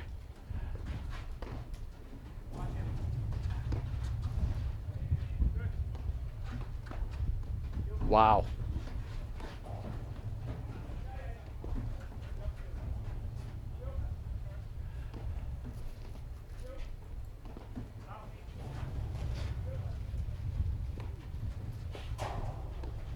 Oh! Wow. 15. Didn't see that 30. one coming. Yeah, if he was going to do that, he should have just gone with that undercutter Yeah. for the winner. Exactly. Right? Yeah, he didn't see that coming at all. There's that good low lob that he likes to blitz behind. There it is again. He needs to get it down the line, have Anderson hit it, then he can make his move.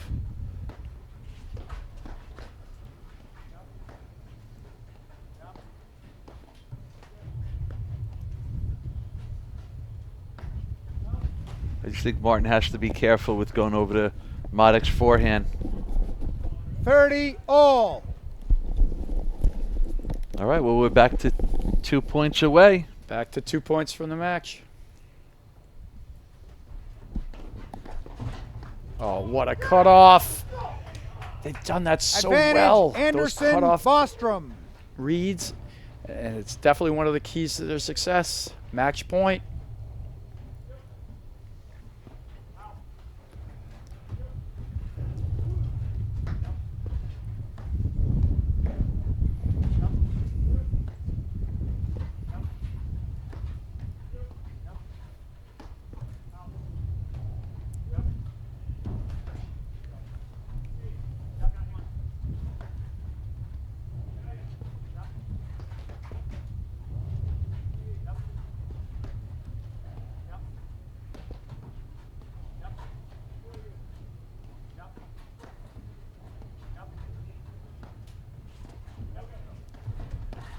And there it is. Oh, boy. Game, guessed right. set, Game. and Anderson, match. Bostrom. Terrific, Anderson, Bostrom terrific match win. there. 3-6. Great adjustments from Bostrom and 6-1. Anderson. 6-3. Any final thoughts, Dave, on our Well match done, today? guys. No, I think Congratulations.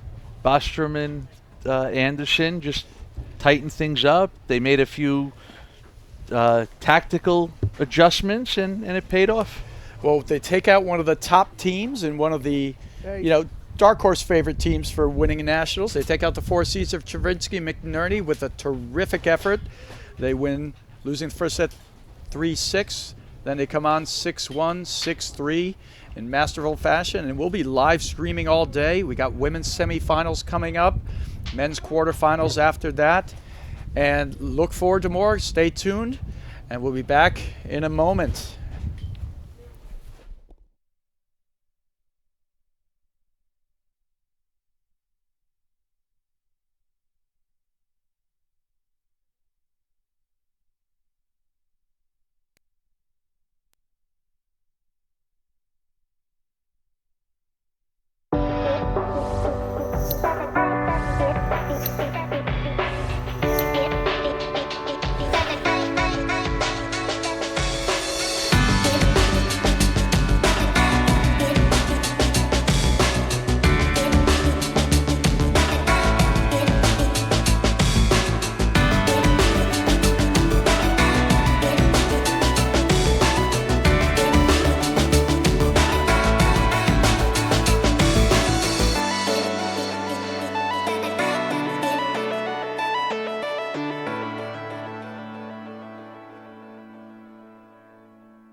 Welcome to the 2020 APTA National Championships presented by our local sponsor BTIG and APTA national sponsors Viking and Uline.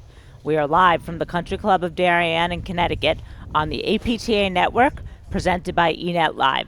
I'm Lauren Mandel along with Patty Hogan bringing you this women's semifinal match between the top seeds Annika Cooper and Florentina Hanisch and the number 7 seeds Heather Propp and Wendy Spiz. Hi, Patty. You want to tell us who's who out here? I would love to, Lauren. This is, we get Midwestern representation over here. On the far side, if you can make it out, serving. Well, we're going to actually go over to the amazing team, national champions Cooper and Hanisch first, because we can see them. That's Annika. Except they're on... she's warming up with Wendy Spiz, so... Right, so this is a little confusing, so I'm just going to go to the player on the far side, Annika Cooper, who is not playing the match today with Wendy Spiz. Wouldn't that be interesting? Throw a little, a little different curve in here. Okay, so in the ad court on the far side is Wendy Spiz, who's playing the match with Heather Propp, who's in the deuce court on the near side here. And then the fourth player in the court is none other than Flor Hanisch. And Hanisch and Cooper, as we know, are the top seed. They earned number 1 ranking coming into this match, Lauren. And they look like they are on a roll here. They look like they're on a mission. And in case anyone is curious as to why they're not warming up with their partners, it's because often players like to warm up on the side they're going to serve. Yeah. Ladies and gentlemen, welcome to Nationals 2020 APTA Tournament in Darien, Connecticut. This ladies semifinal round match is best of 3 sets with tie breaks to my right. In the ad court from Bedford Corners, Annika Cooper. Her partner in the deuce court from Stamford, Connecticut, Florentina Hanisch. To my left in the deuce court from Cincinnati, Ohio, Heather Propp. Her partner in the ad court from Winnetka, Illinois, Wendy Spiz. Propp Spiz won the toss and has elected to receive.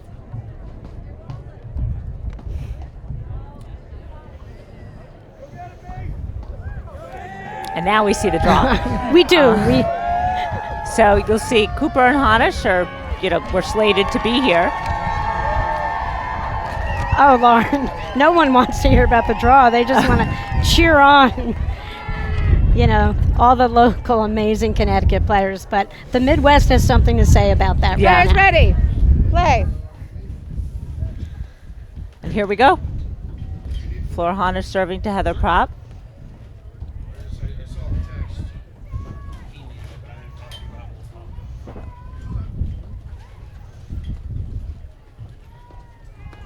Propp and Spiz took out Delmonico Gebier in a quarterfinal, surprised some people.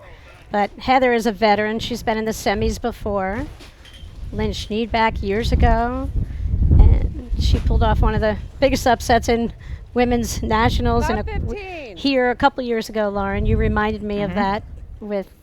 4 years ago, she and Anya Kazakevich took out the 2-time defending champions Anna Brzova and Vicky Staklasova in the quarters. All. In the quarters, they were bounced in the semis, but they had a great run. Yep. Heather's a teaching pro out in Cincinnati, as we've heard many times. She hosts the Grand Prix, the Midwestern events. And she's pretty comfortable on the big stage, Lauren. She is, and she's always solid and steady and is a smart player. Her partner, Wendy Spiz, has a big forehand. 15-30.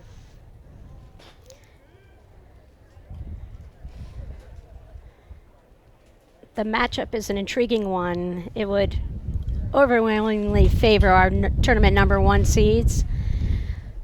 But in a way, Propp plays a little bit the role of, let's say, Flor Hanisch. Out of that deuce court, Lauren, she's kind of the setter-upper, and I think they build their points to ultimately set up her two-handed backhand up the middle or Wendy's forehand. And Annika and Floor kind of will slice and dice opponents until maybe Annika gets a great look on her two-handed backhand. So you will see the point building going on 30 here all. with Prop and Spritz, I would expect throughout this match.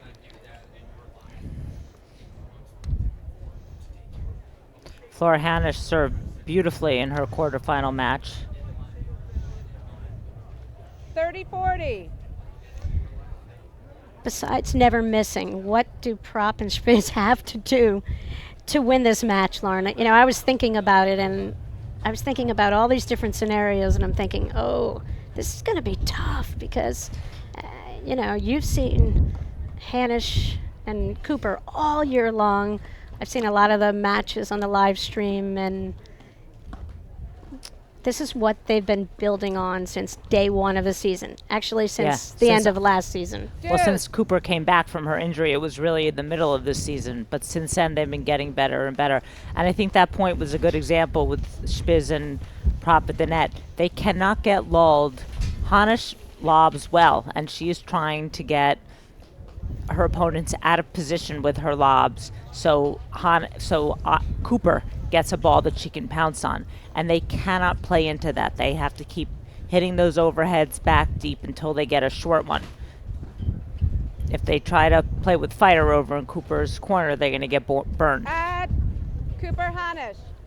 Right, you talk about a strong second part of the season. Cooper and Hanisch won Philly. They won Short Hills. They took out every top team in the country in the process.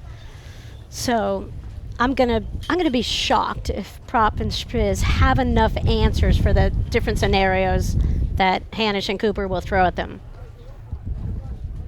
But that's why you play the game, Lauren. There are always results that surprise us. Game. Cooper Hanisch.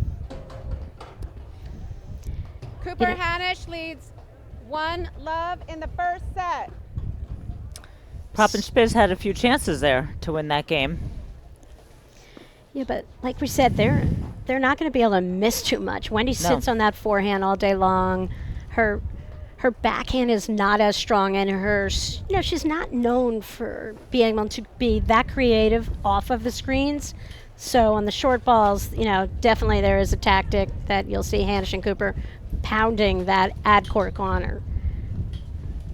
Heather, on the other hand, is more likely to play a huge amount of double screens pretty easily. Mm-hmm. Love 15. I don't know if they're going to be able to stay in just this regular. Oh, here we go. They're going to play I already. That seems smart to me. They're going to have to throw in I, Australian, stay back, the kitchen sink. They're going to have to pull everything out here.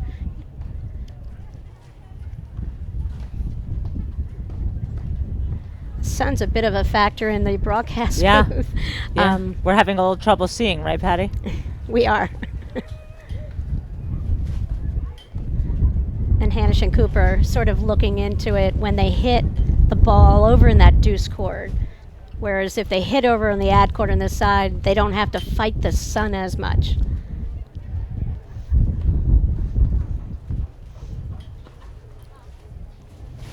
$15.30.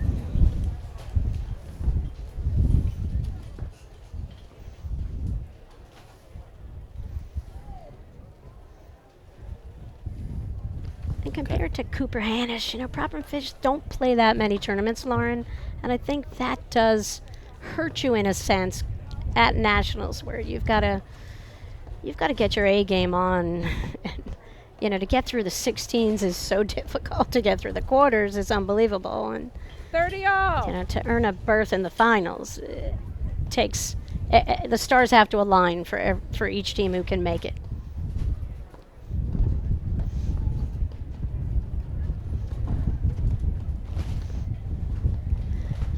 So this is the one up, one back that we've seen Cooper and Hanisch throw out for the last couple of seasons. And they're so good at it for two reasons. One, Hanisch is an excellent volleyer, and she can volley well moving either way.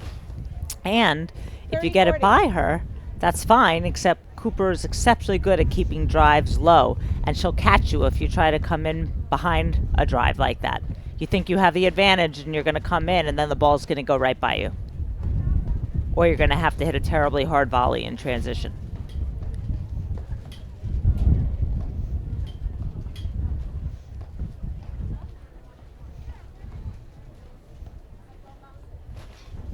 Game. Cooper Hanisch.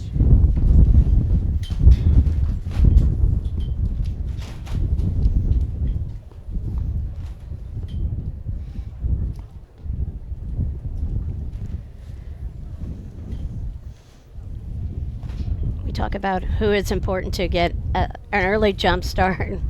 Cooper and Hanisch. I mean, they can steamroll people, Lauren. That's why I thought that first game was so important when Prop Spiz had a couple game points on Hanisch to serve. I thought it was really important for them to get that first game and get off to a good start, but they couldn't close it.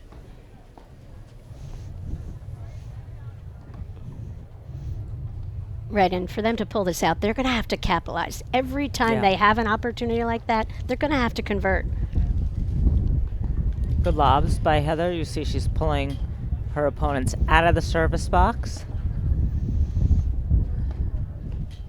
Lauren, I had a discussion recently about whether matches are won or lost at the highest level, and I said, I really think I see people win them all the time. I see the Elliott Radesno. They just took that match from Zabora and Andreikova this morning. And, you know, that speaks to the high level of play that these players have. But in a way, it's the same thing. Nobody at the highest level is losing a match by just the other team just keeping the ball on the court more. You have to do something to win the match, and at the same time, you have to make very few mistakes to not lose.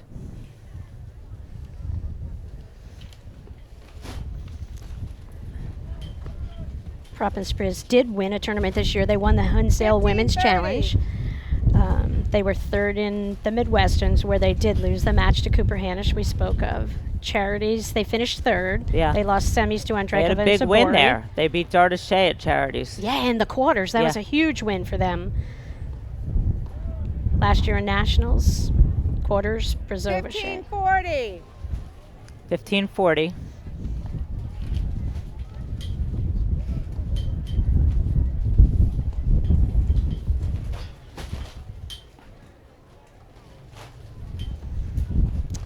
Do you think Floor's the only paddle player to come out of Wichita State, Lauren?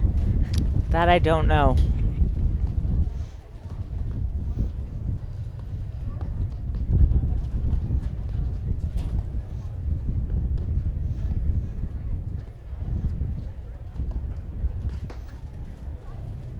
I think she's the only Brazilian paddle player to come out of Wichita State. That's right.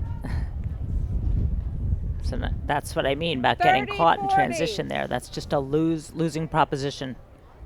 I think she's the only paddle player who has an island named after her. Or was she named after the island?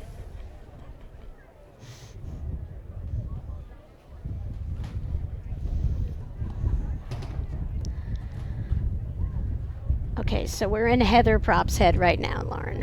What are we thinking? We're thinking I need to set up my partner or set up my drive, and I'm going to move those lobs around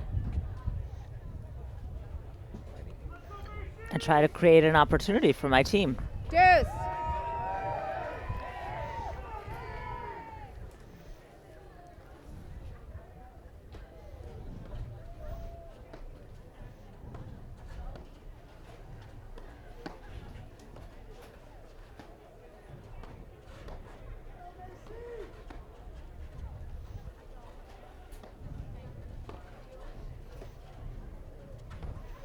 Cooper's very comfortable going back. It's interesting. You know, they handled 5 drives in a row, and she just kind of left town. They like the different look. They want it. They're hoping that Spiz hits a hard ball and they catch them trying to come in and hitting an awkward volley. Didn't happen there. Prop and Spiz handled it well.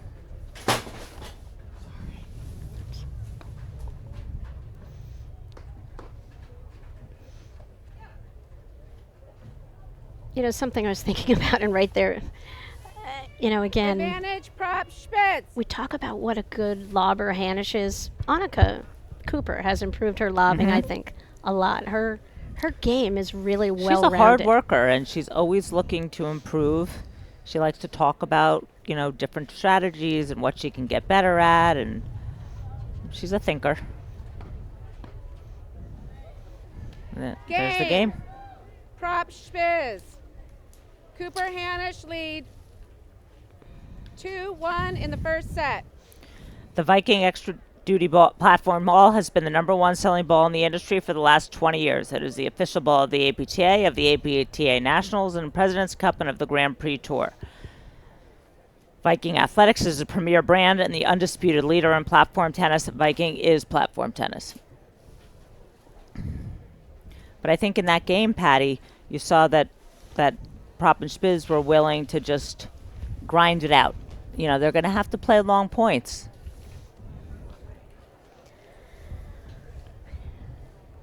Yeah, there's no such thing as an easy point against Cooper and Hanisch. Yep.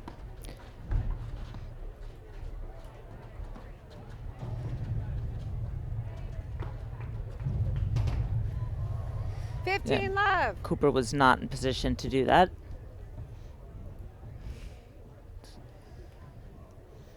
It's pretty good of Cooper to get out of the way and not get hit there.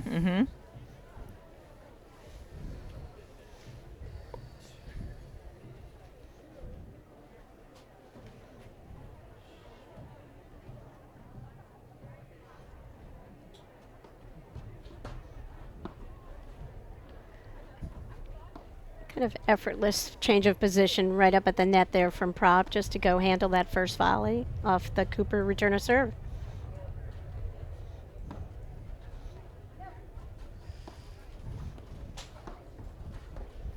You see them switch at the net there. Prop moved over to hit a volley and stayed.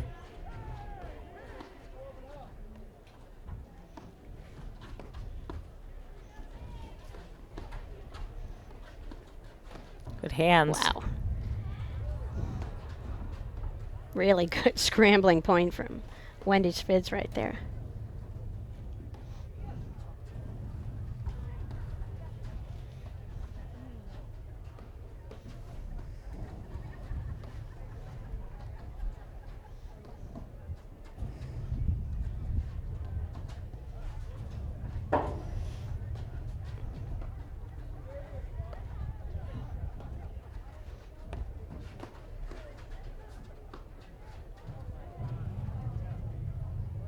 She just missed it. Call stand. She just missed.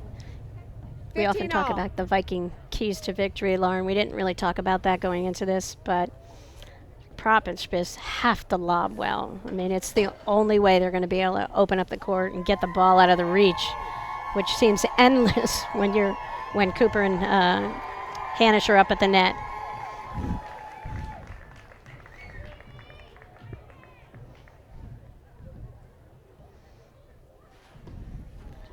I think the other semifinalists were just 15-30. introduced, Lauren, and big round of cheers.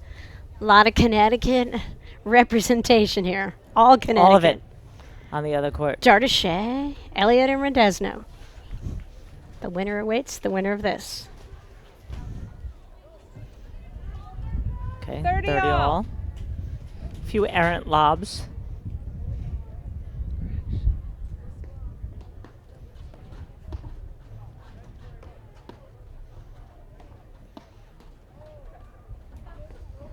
And for the moment, the wind is not gusting.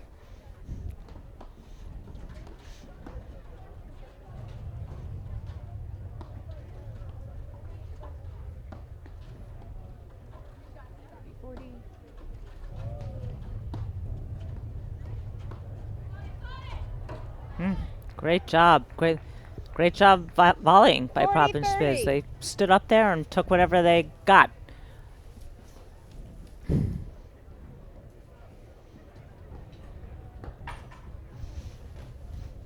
It's early, but this is big. Mm-hmm. Deuce. Little bit of a shaky, nervous volley right there. And Cooper did what she had to do, Lauren. She drove the ball and made another return. Yeah, Spiz has hit such good first volleys this game. That one she just missed.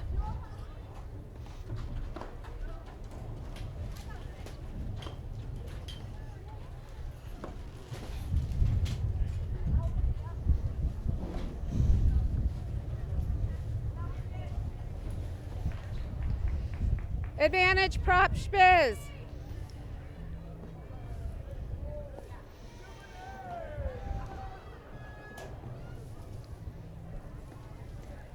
I like this play with Heather lining up over on that side, Lauren, because we know that Wendy Spriz hits more forehand volleys than most players. Anyone. We were talking about that before we came on the air.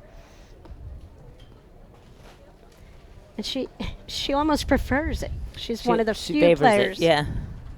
That tennis volley is so ingrained in her, she can't get it. And she volleys well. Deuce.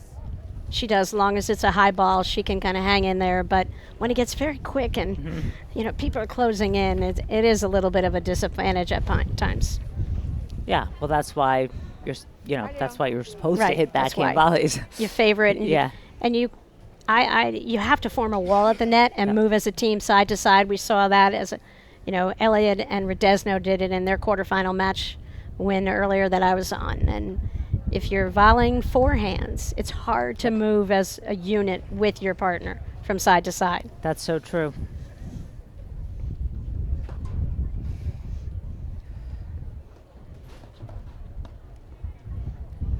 Advantage Cooper Hanisch. And as if on key, she missed a forehand volley. It's the commentator's curse. Totally. Mark Fischel has the market on that one, typically.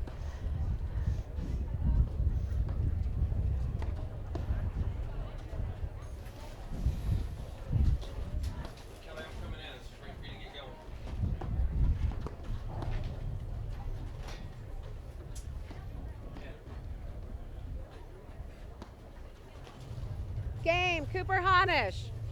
Okay, missed opportunity there, Patty. Yeah, we talked about they have to convert when they get a game point. It's almost triply important for them being the underdogs in this match. Heavy underdogs only because of this remarkable season that Hanisch and Cooper have had, coming back in that second half so strong. They definitely came here as a team to beat.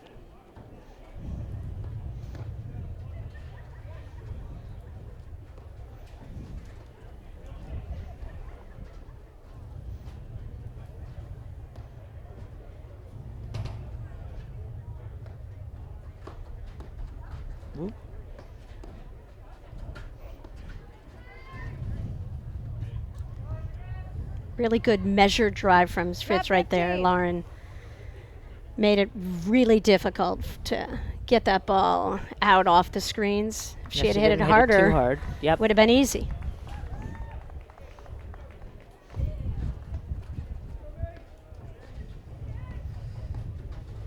There's the patented prop, two-handed backhand rib. Yeah, nice off the screen.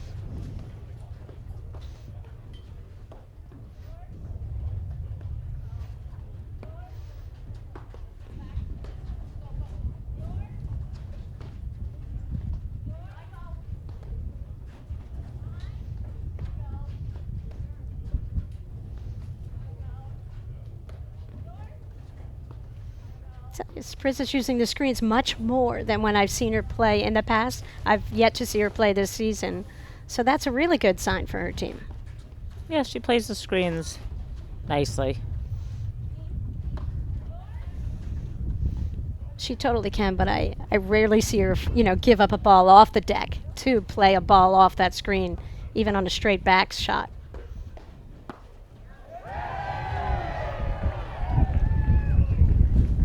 See how, well, not there, but you can see that Hanisch is purposely putting those lobs in between her opponents or over her opponent's left shoulder. The crowd noise could be a factor for the first time in a paddle tournament, Lauren.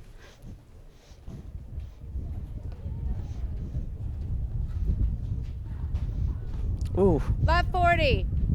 Not a good drop shot.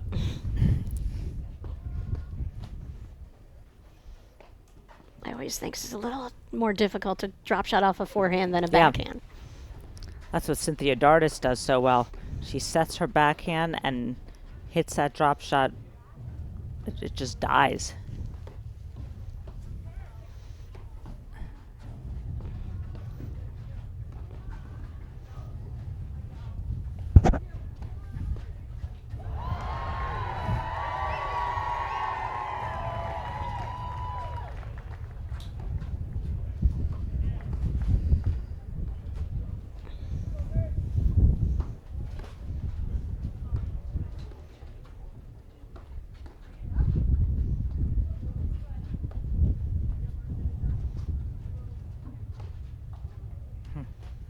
Game. Prop Spiz.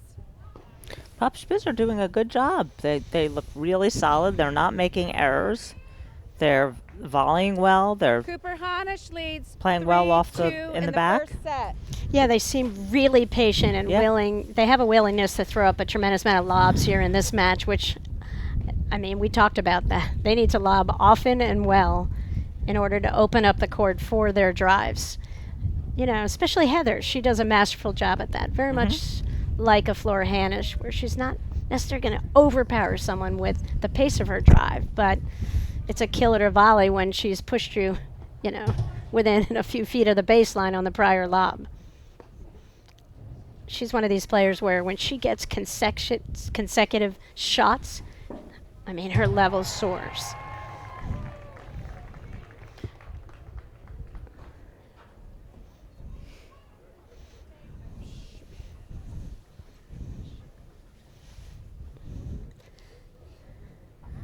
Darien, Connecticut is going to start to rock with this Connecticut women over on that other semifinal.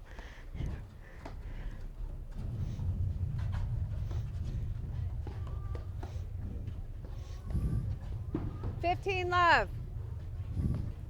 You see Hanisch get a little agitated. They're missing more balls than they did in the last match. I mean, all credit to Prop and Spiz. They're giving them a lot of opportunities to miss.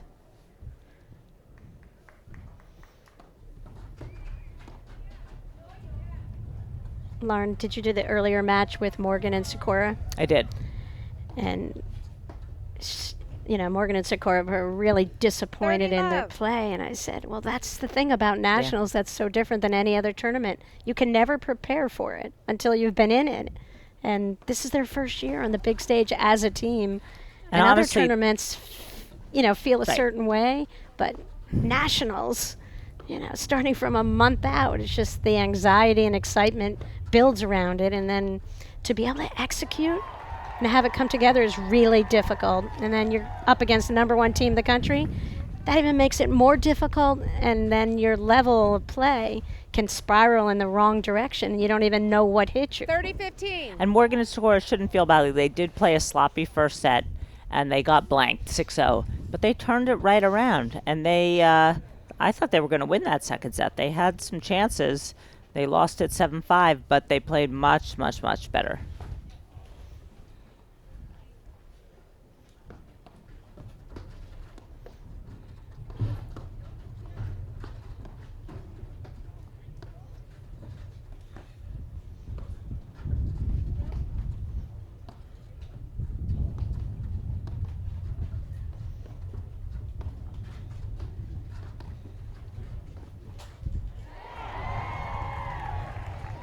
There's the lob that Hanisch was sitting so well in the last match. Great. 30-all. You saw Prop coming into the frame there and a little bit gimpy. She had a procedure on her knee sometime this season, Lauren? I think it was last season. I thought she had another one. Oh, another one, yeah, she did. She's been moving well, though.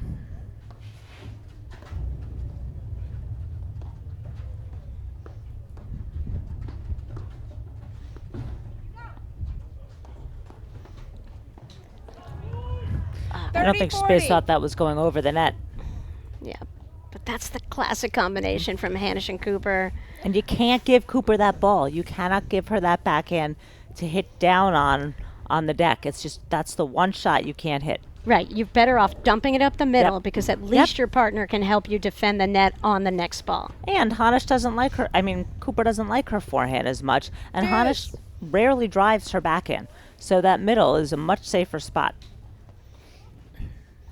But it's just hard to be disciplined in the moment to not react and think you can pull off something, but it's just that the odds are not with you.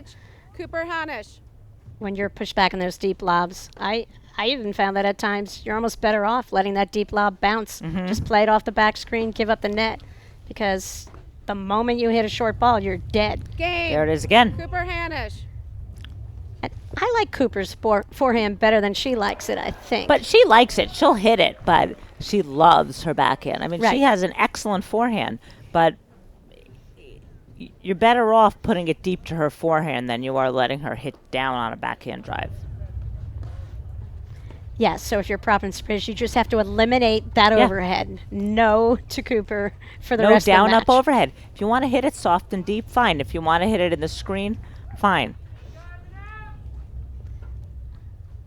Don't And give her the shot. Don't give anyone the shot they most want to hit. Right. Of the 4 spots on the court on the Yeah. baseline, Hanisch forehand, Hanisch backhand, Cooper forehand, Cooper backhand, number 1 weapon on the court. Yeah.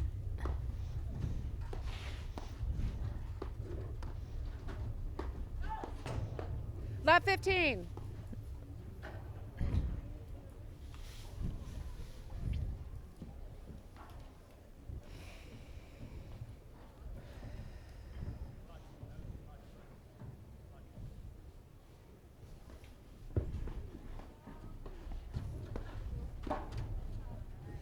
Love 30.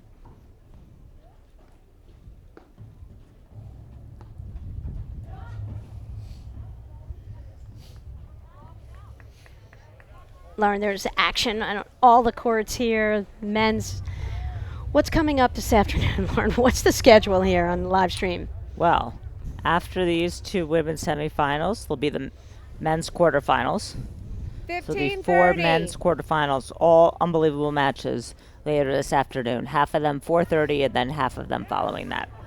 Great. We've got a lot of audience chiming in. Liz Flores is out there, Chelsea Taylor, Joalice Smith, and one of my favorite Chicago pros who's pulling for Wendy Spritz and Heather Prop for sure is probably none other than Peter Burka. And I said to someone on Thursday, I didn't see Peter Burka's name in the draw for one of the first time. He's a great guy, great teaching pro out in Chicago. Ton of fun. We miss you, Peter.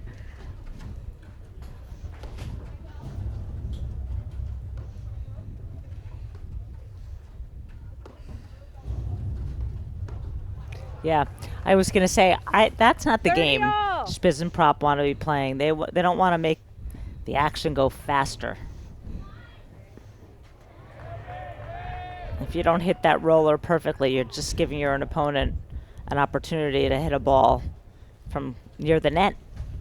So what do they do? Let the ball drop lower and hit a lot of the dump overheads, Lauren? Like Well, the she push could have hit overhead? that at her, first of all. She didn't have Right. to make it a 30-40. backside. That was going to be... Yeah, but they were doing that well. They were moving their volleys and overheads well.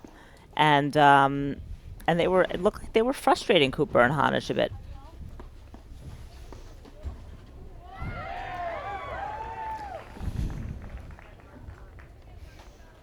Deuce. Lauren, did you wear sunblock today? No, but I should have. You can see the booth in the background. And we're getting fried by the sun here right now. And I know that makes you happy because you came in here freezing. Yeah.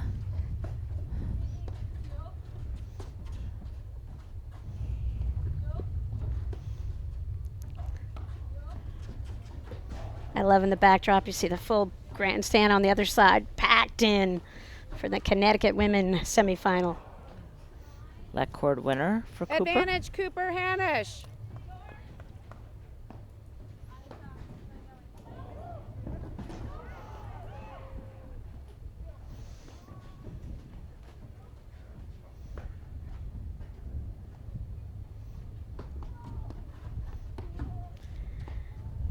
I think Prop and Spritz are going to need some help from Hanisch and Cooper to win this match, and I don't think they're going to get it.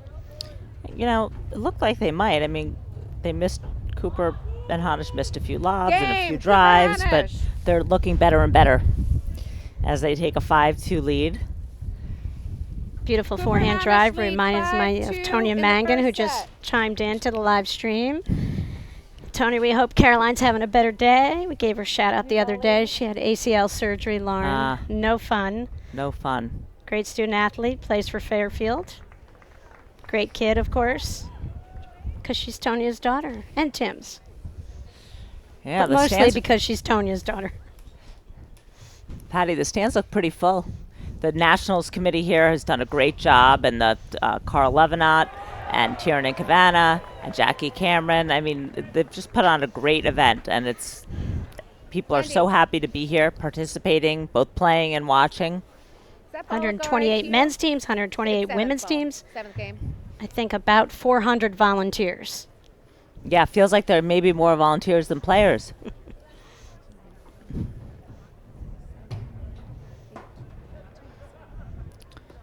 Wendy Spiz is testing out her new ball.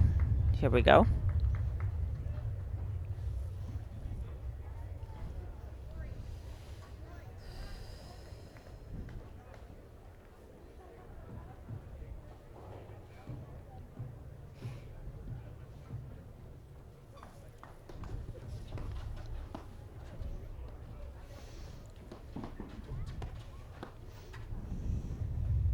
Left 15.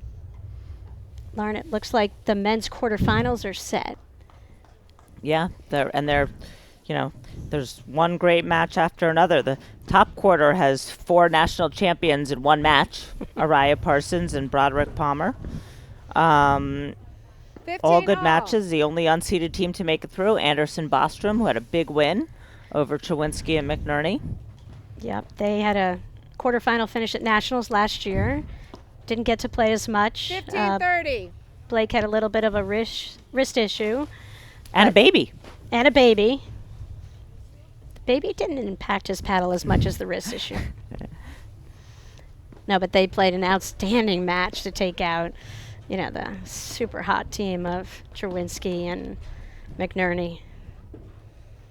30 all. I mean, incredible win for them to get through that quarter.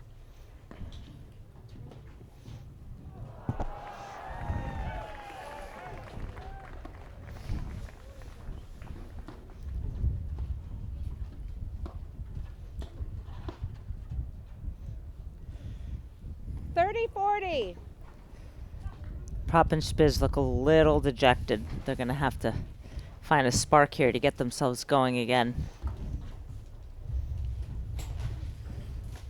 Game. Cooper First set. Honish. First set goes to Cooper Honish. 6-2. We'll have to think about this during our break, Lauren, and think about what we might think that Prop and Spiz have to do to turn this match around. Well, I think they were doing okay. They had chances to make it 3-all, and I think that they were playing very steady and volleying well and making Cooper and Hanisch go for a little bit more than they wanted to. And that was really the best strategy for them. Then they started to make a few mistakes, and Hanisch and Cooper tightened up their games, and that was the end of their opportunities.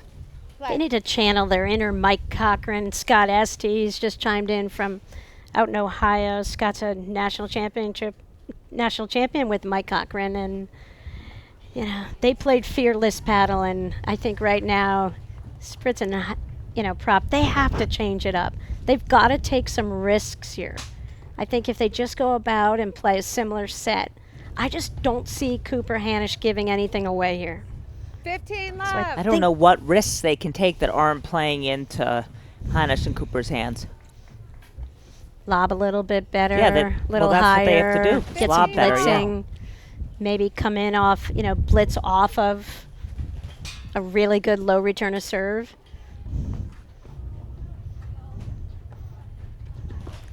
That's a good lob. Good lob drive combination from Heather Prop.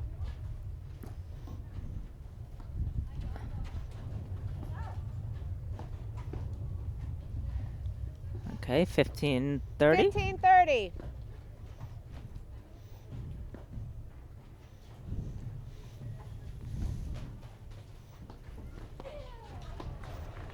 Mm. 30 all. Right, and what you talk about is they can't speed it up here because it will just go fast. Yeah, that's when you say taking chances, that's what worries me. That's a good Right, spot. but I'm saying 30, like working in 40. combination in tandem Yeah. with your partner. Okay, well, they have a game point now, Patty. 30-40.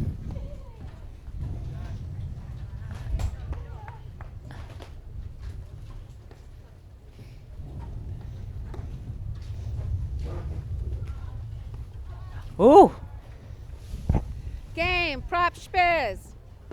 Confusion. Sorry. Prop Spiz leads 1-0. Well, that was good. They in the needed that first set. game, so that was a good start.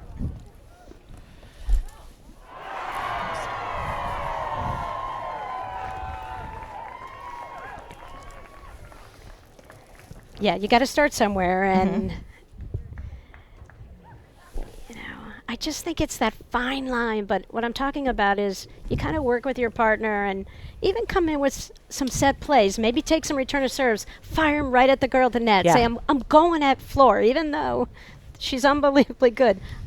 We've got to take our shot and see if we can't force some shorter volleys, get some errors. I feel like the shots that they're hitting are expected. You know, from the viewpoint of Hanisch and Cooper.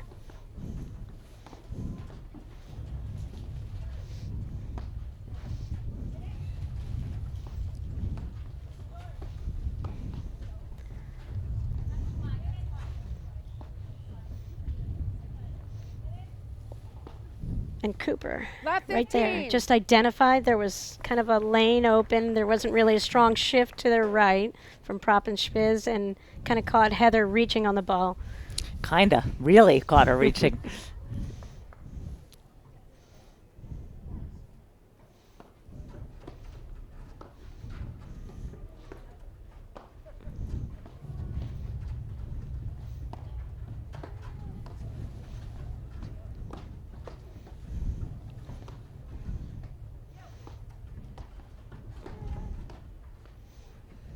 Left 30. Little bit of a too much swing on that volley, and Fritz goes low with two hands, and I don't see many players do that. A lot of them release their left hand, their non-dominant hand on that volley to get a little bit of a better feel and get underneath that ball. Or she just has to get down lower. Oh, I don't even consider that as an option. See, there she There. did have one There we hand. go. Beautiful underspin volley.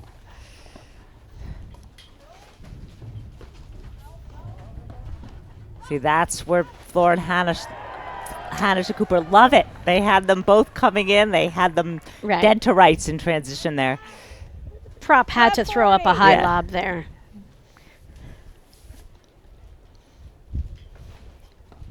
Well, I think what happens with Hanisch and Cooper is you look up and you Game. see an opening, Cooper Hanisch. but the opening disappears. Right. It's a mirage. It's a not real opening. Right, because they quickly can close it with one or two steps.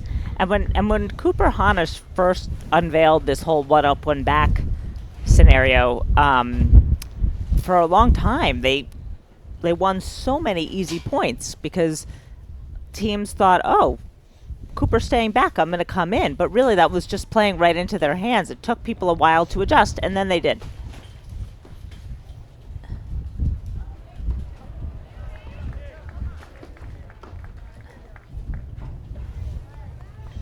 That was Left better. 15. Bobby Lee, Katie Piorski watching from Jersey. If you're watching in Jersey, drive up. Come on, you're close enough. Come to Darien.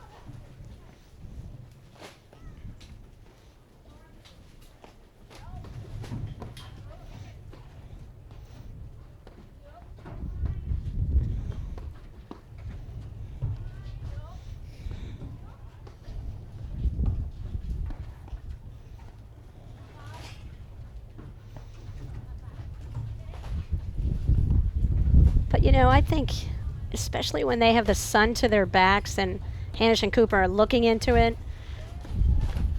I would have one player come up on the other team and respond, just because it's a little tricky for Hanisch to pick up the shots at the net here. I don't Yeah, know. they Like, can that's have the one, kind but of they risk. shouldn't both come up.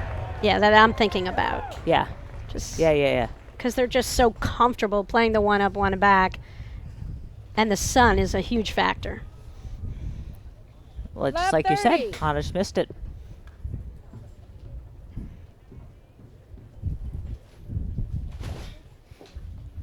The sun's a factor. The wind's a factor.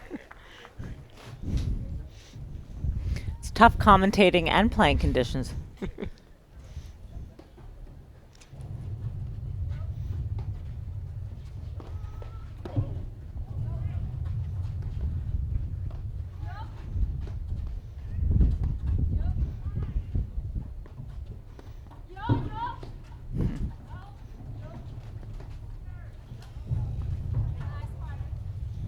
Did she miss that? I believe Left so. 40. Yeah, love 40.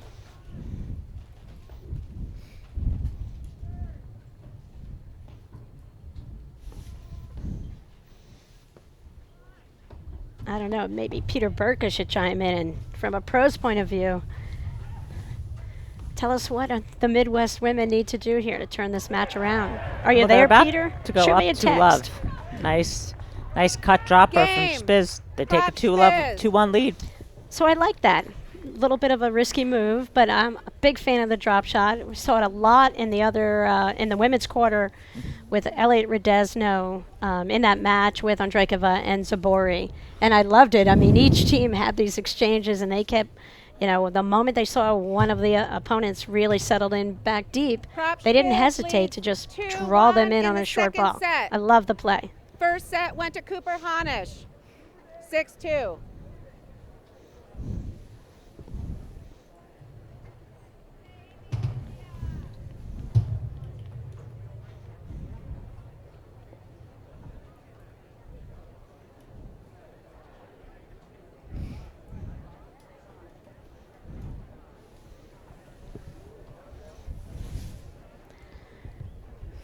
So I have no idea who's winning the other match, but I have a feeling. I mean, it's hard to tell. I don't know who had the bigger cheering section. You know, the home pro team of Elliott and Radesno, or longtime phenomenal team of Dartis and Shea. Who teach so many players in the Fairfield, Connecticut area and have been doing so for 20 years. That's it. I'm going on live scoring. I need to Okay. know what the score is.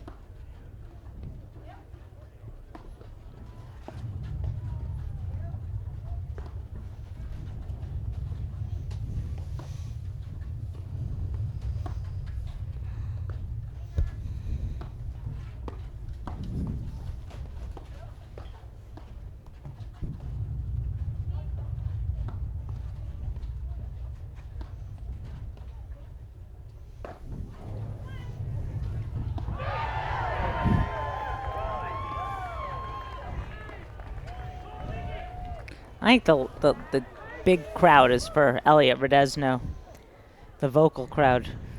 Love 15. The local team. I remember 4 years ago, Dartis and Shea had that brawl semifinal Yeah. match with Delmonico Gibbia, and they had huge crowd support.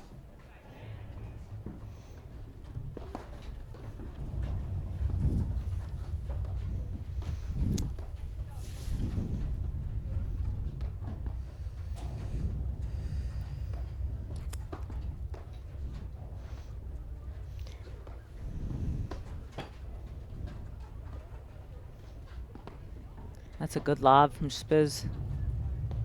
But I'd love her to. I want her to drive that ball. She earned a short ball. She's got the Mach 50 mile an hour But forehand. she got such Hit a it. good short reply from Cooper. Yeah, I don't think driving that ball is risky for her.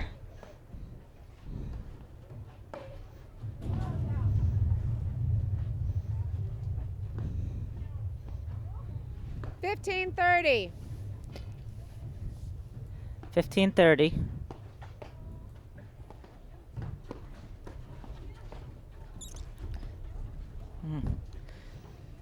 Yep, she found that seam in between the two 15-40. players. Not was a sure if the tricky ball shot. was in or out, and Yeah. if Heather couldn't see the ball, I think she really hesitated there instead of being able to stick the volley.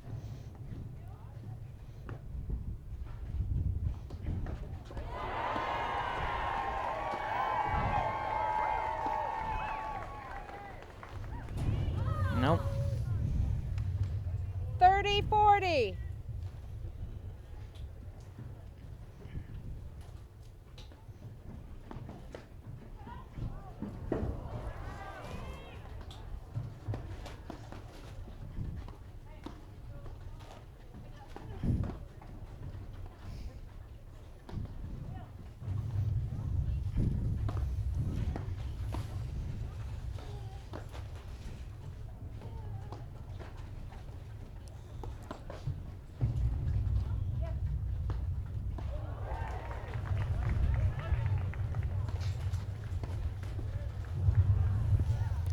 Got her with that Game, little Cooper Hanisch.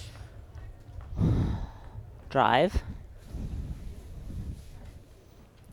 Yeah, and I think the sun is a tremendous factor, Lauren, where I think when you're on this side, if you can come up with one of these two games somehow, that's pretty miraculous.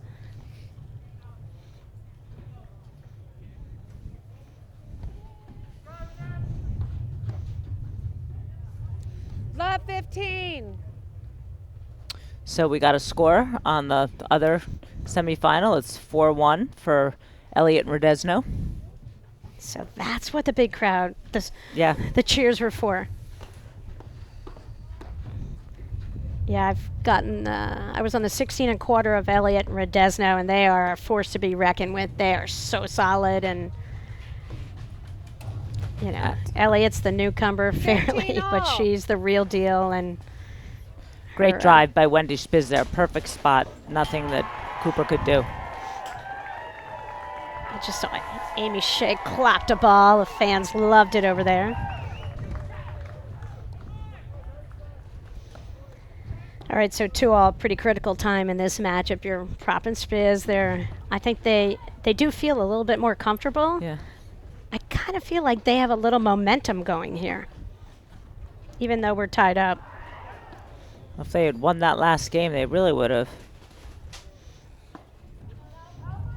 And I think to your point, Lauren, before you were talking about the 15. off-speed overheads, I just don't think that Heather and Wendy can hit overhead after overhead after overhead and add any pace to the, you know, the consecutive overheads. The next overhead Right. can't be hit harder necessarily. Right. For whatever using- reason, that's everyone's tendency. As you go in a point where you hit overhead after overhead Right. after overhead, you tend to speed it up. How many times over the years have we seen Darzen Shea with Amy Shea's Yeah. overhead, where she just lets the ball drop and hits that little slice down the middle? Well, she does it the best of all, I think. She just perfect speed, perfect amount of spin. Right, it's what's made them 30-all. such Yeah. a force and a dominant team for so long because of that coverage at the net.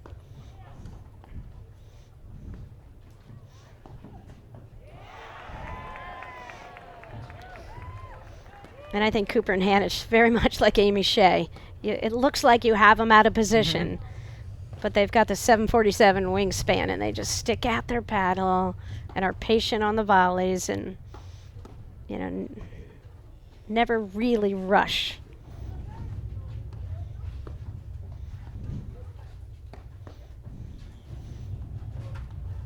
And you see 40-30. Cooper was pushed way back and just dumped that ball down the middle.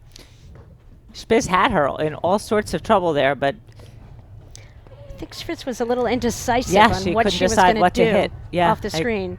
And it looked like with her grip, she was committed to a driving grip, but then the shot went off the screen, and so she didn't really have the ability to just throw up a pop lob at that point.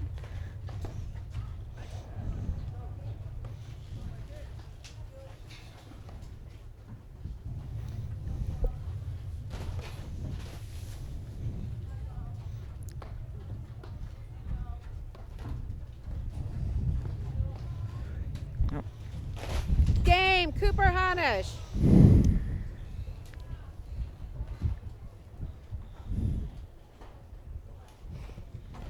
They Yeah, seem- so 2-all, Cooper second Hanisch set. lead That was 3-2 huge. in the second set. And again, Cooper and Hanisch Cooper didn't Hanisch do won the anything first set, extraordinary. They just 6-2. do everything really well. And now they get to stare at the sun, so we'll see if Prop and Spiz can take advantage of this.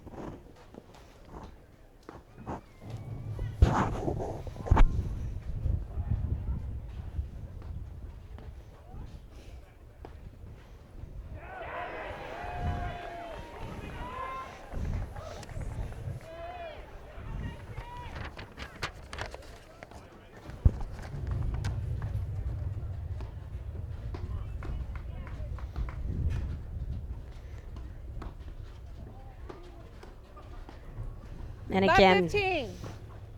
you know, Wendy's kind of standing there and reacting with that forehand volley instead of kind of sticking a little closer together, forming that wall. And it was still, you know, a spot-on drive from, you know, Hanisch out of that deuce court.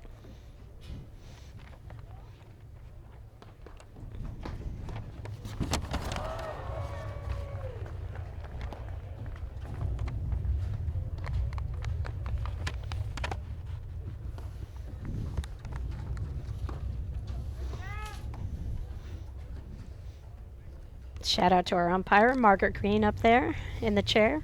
She's doing a great job in this match. Oop. 15 all.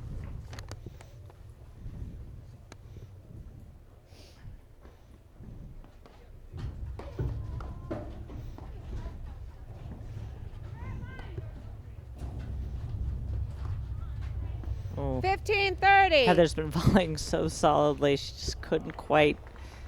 Yeah, kind of caught her in an awkward spot, and her paddle head dropped quickly down below the level of the net, as did the ball. I hate it when that happens.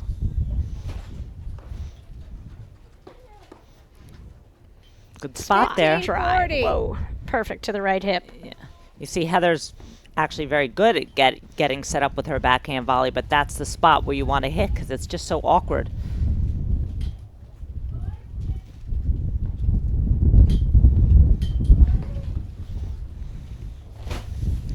$30-40.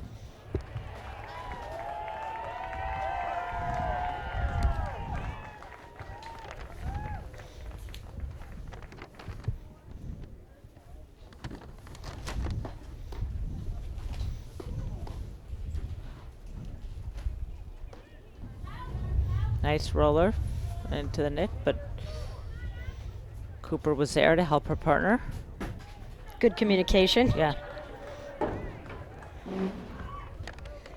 Game, Cooper Hanisch. So you can feel a little bit of the frustration here with Prop and Fizz. 14th game. Annika. But I'll tell you, all the credit goes to Cooper Hanisch because they've got Wendy sort of in between. They don't know if she should cover the drive. They don't know if she should cover the lob.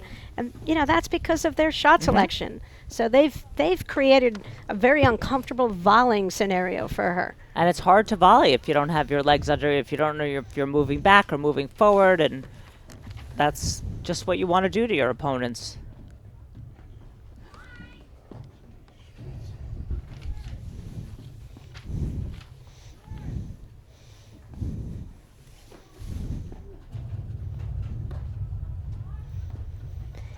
Right, but this is also an opportunity for Prop and Fizz now. They're going to have to dig in deep, and they're frustrated, and this is not working out very well for them right now. It's nothing is a surprise. Hanisch and Cooper are spot on, opening up the court, and they're really driving they're making a high percentage of their drive here. And I said earlier, Lauren, both of us believed going on the air that they weren't going to give anything away, and Prop and Fizz have to be spectacular from this moment forward to pull out this match. 80% is not going to cut it.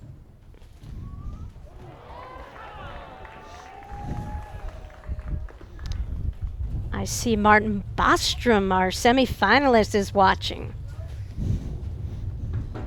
Ooh, ooh, ooh. 15-30. Martin Bostrom watching his wife, Florentina Hanisch. Big win for Martin Bostrom and young Blake Anderson. Huge win over Modic and Graham, men's quarters.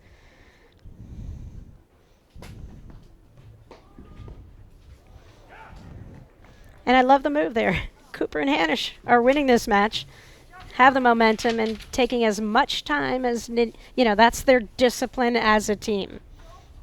There's a tendency when you get a little bit ahead and with momentum to play faster, but that's the beauty of them as a team. They're so disciplined.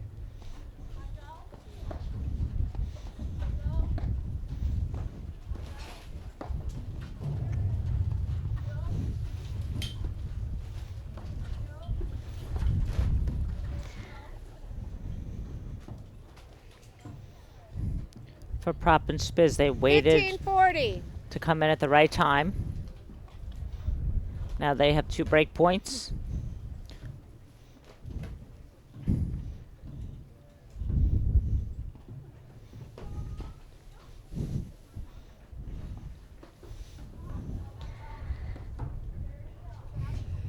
Serve is out. Confirmed. Game, Prop Spiz. 4-3.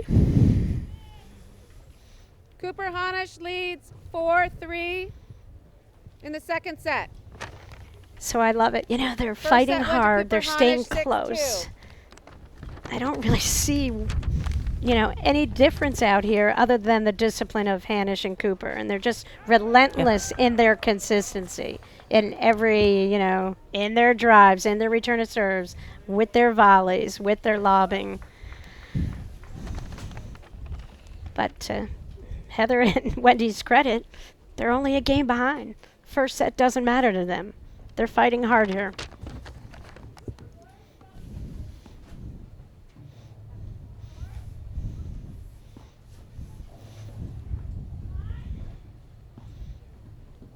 Zach Rosenfeld's watching. Great to see all these guys tuning in for women's battle, Lauren. As they should be. It's fun to watch. It's exciting.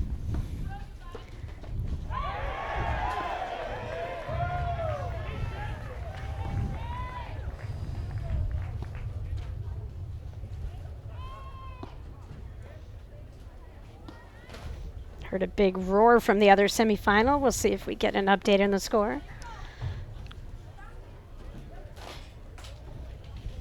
Love 15. 15 love.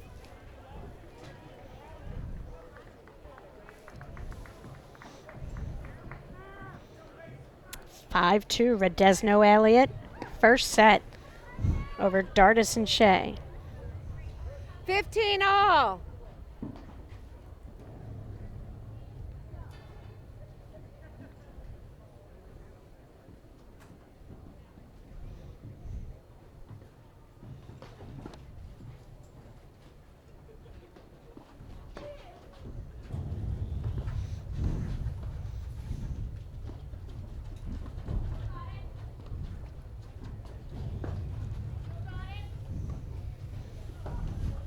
Oh. 15-30. Prop got Spiz and Prop got in each other's way there.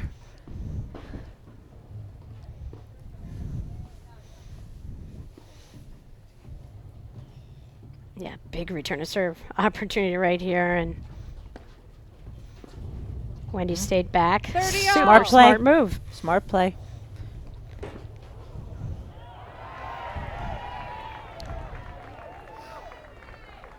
I love it when commentators' kids watch. Sean Easterbrook is watching.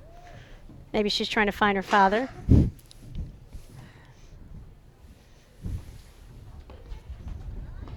Two returns in a row. 40-30. Point for 4 all, Patty. Yeah, two rare gifts that Cooper and Hanisch give up.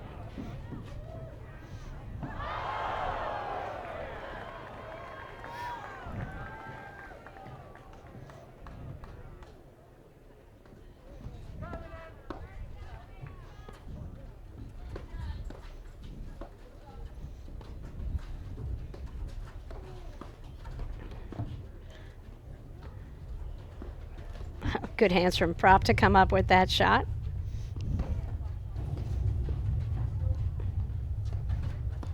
Yeah, she read that screen really well. Deuce. This is it. It's just over and over. They're relentless, you know.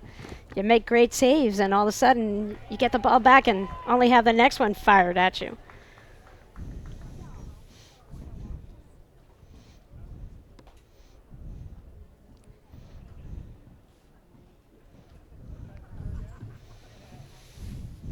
We're in Darien, Connecticut, 2020 APTA National Championships.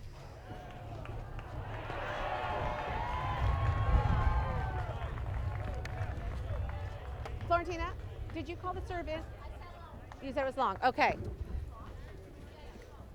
It's the call stands. Okay. Advantage, Cooper Hanisch. Not sure what happened there.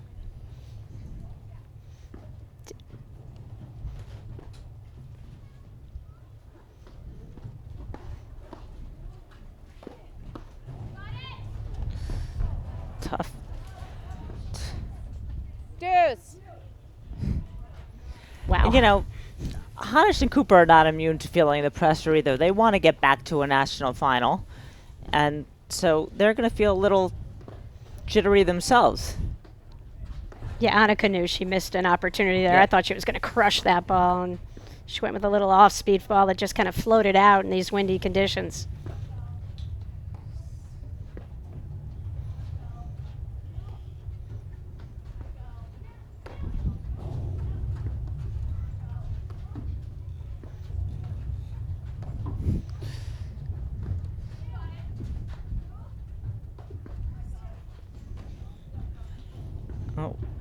Again, she caught them. Advantage, Cooper Hanisch. Wow. Well, she did a good job there. She had Heather guarding that corner because she was playing her over and over there, then hit one down the middle, and nobody went for it. Yeah, she had both of them pinned into their corners in a way, and she recognized that, hit that off-speed ball for a winner.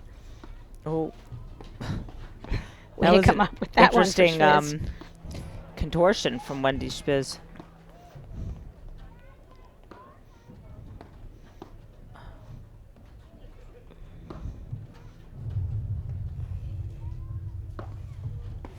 Yeah, proper Fizz have to win this game.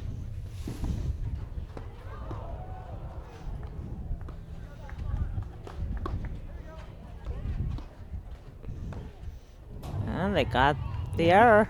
Deuce. Good Couple job of good by Pop volleys. Spiz. Yep.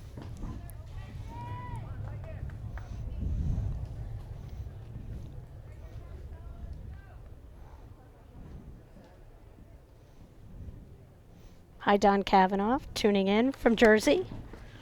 Lots of New Jersey fans of the APTA eNet streaming, Lauren.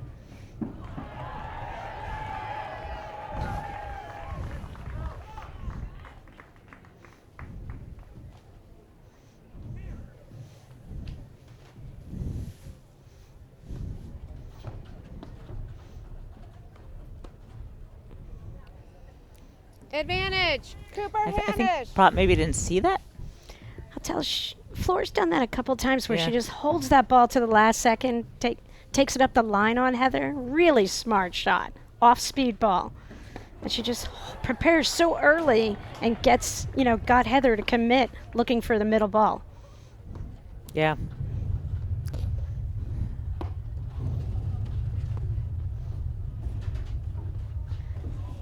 Wow. Great exchange here. There it Game, is. Cooper Hanisch.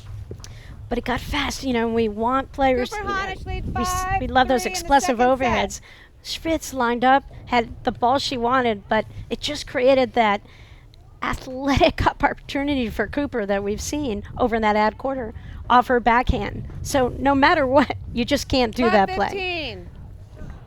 Great drive from Prop to start off the game I here. think Hanisch maybe got too close to the net there. She got in so quickly. She didn't have time to react.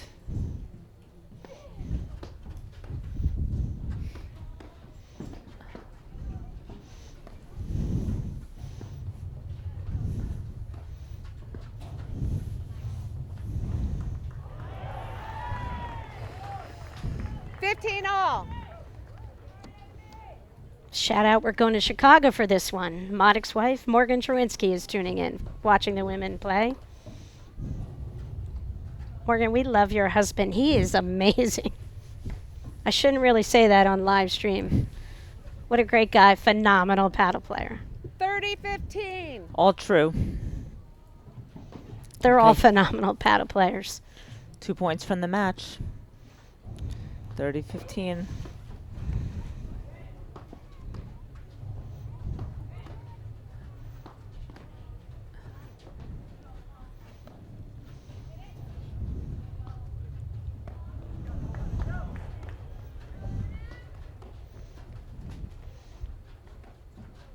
Lauren, I just think the ability that Cooper and Hanisch have to defend themselves is on display here. I mean, Heather and Wendy are throwing everything into their credit, and you can just see. It's a great Hanisch drive and by Wendy. Cooper just know how to cover the court. They shift.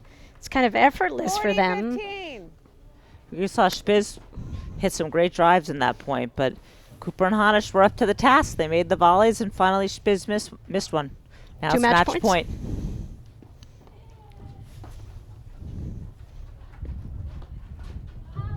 There it is. Game, set, match. So, Patty, we are going to be back at 4:30 Can't wait. Cooper Honish, 6'2", 6'3".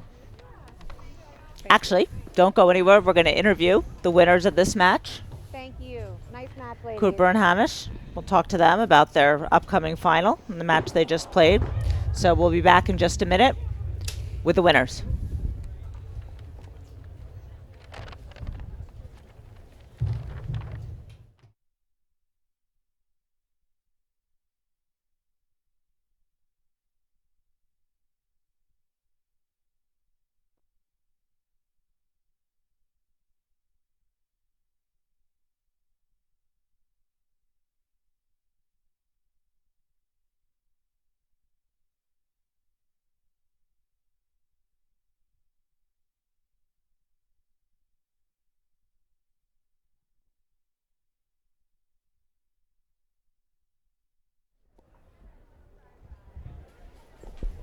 Okay, actually, you can tune in on the other channel to watch the rest of the other women's semifinal, and otherwise we'll be back here at 4:30 with a men's quarterfinal match.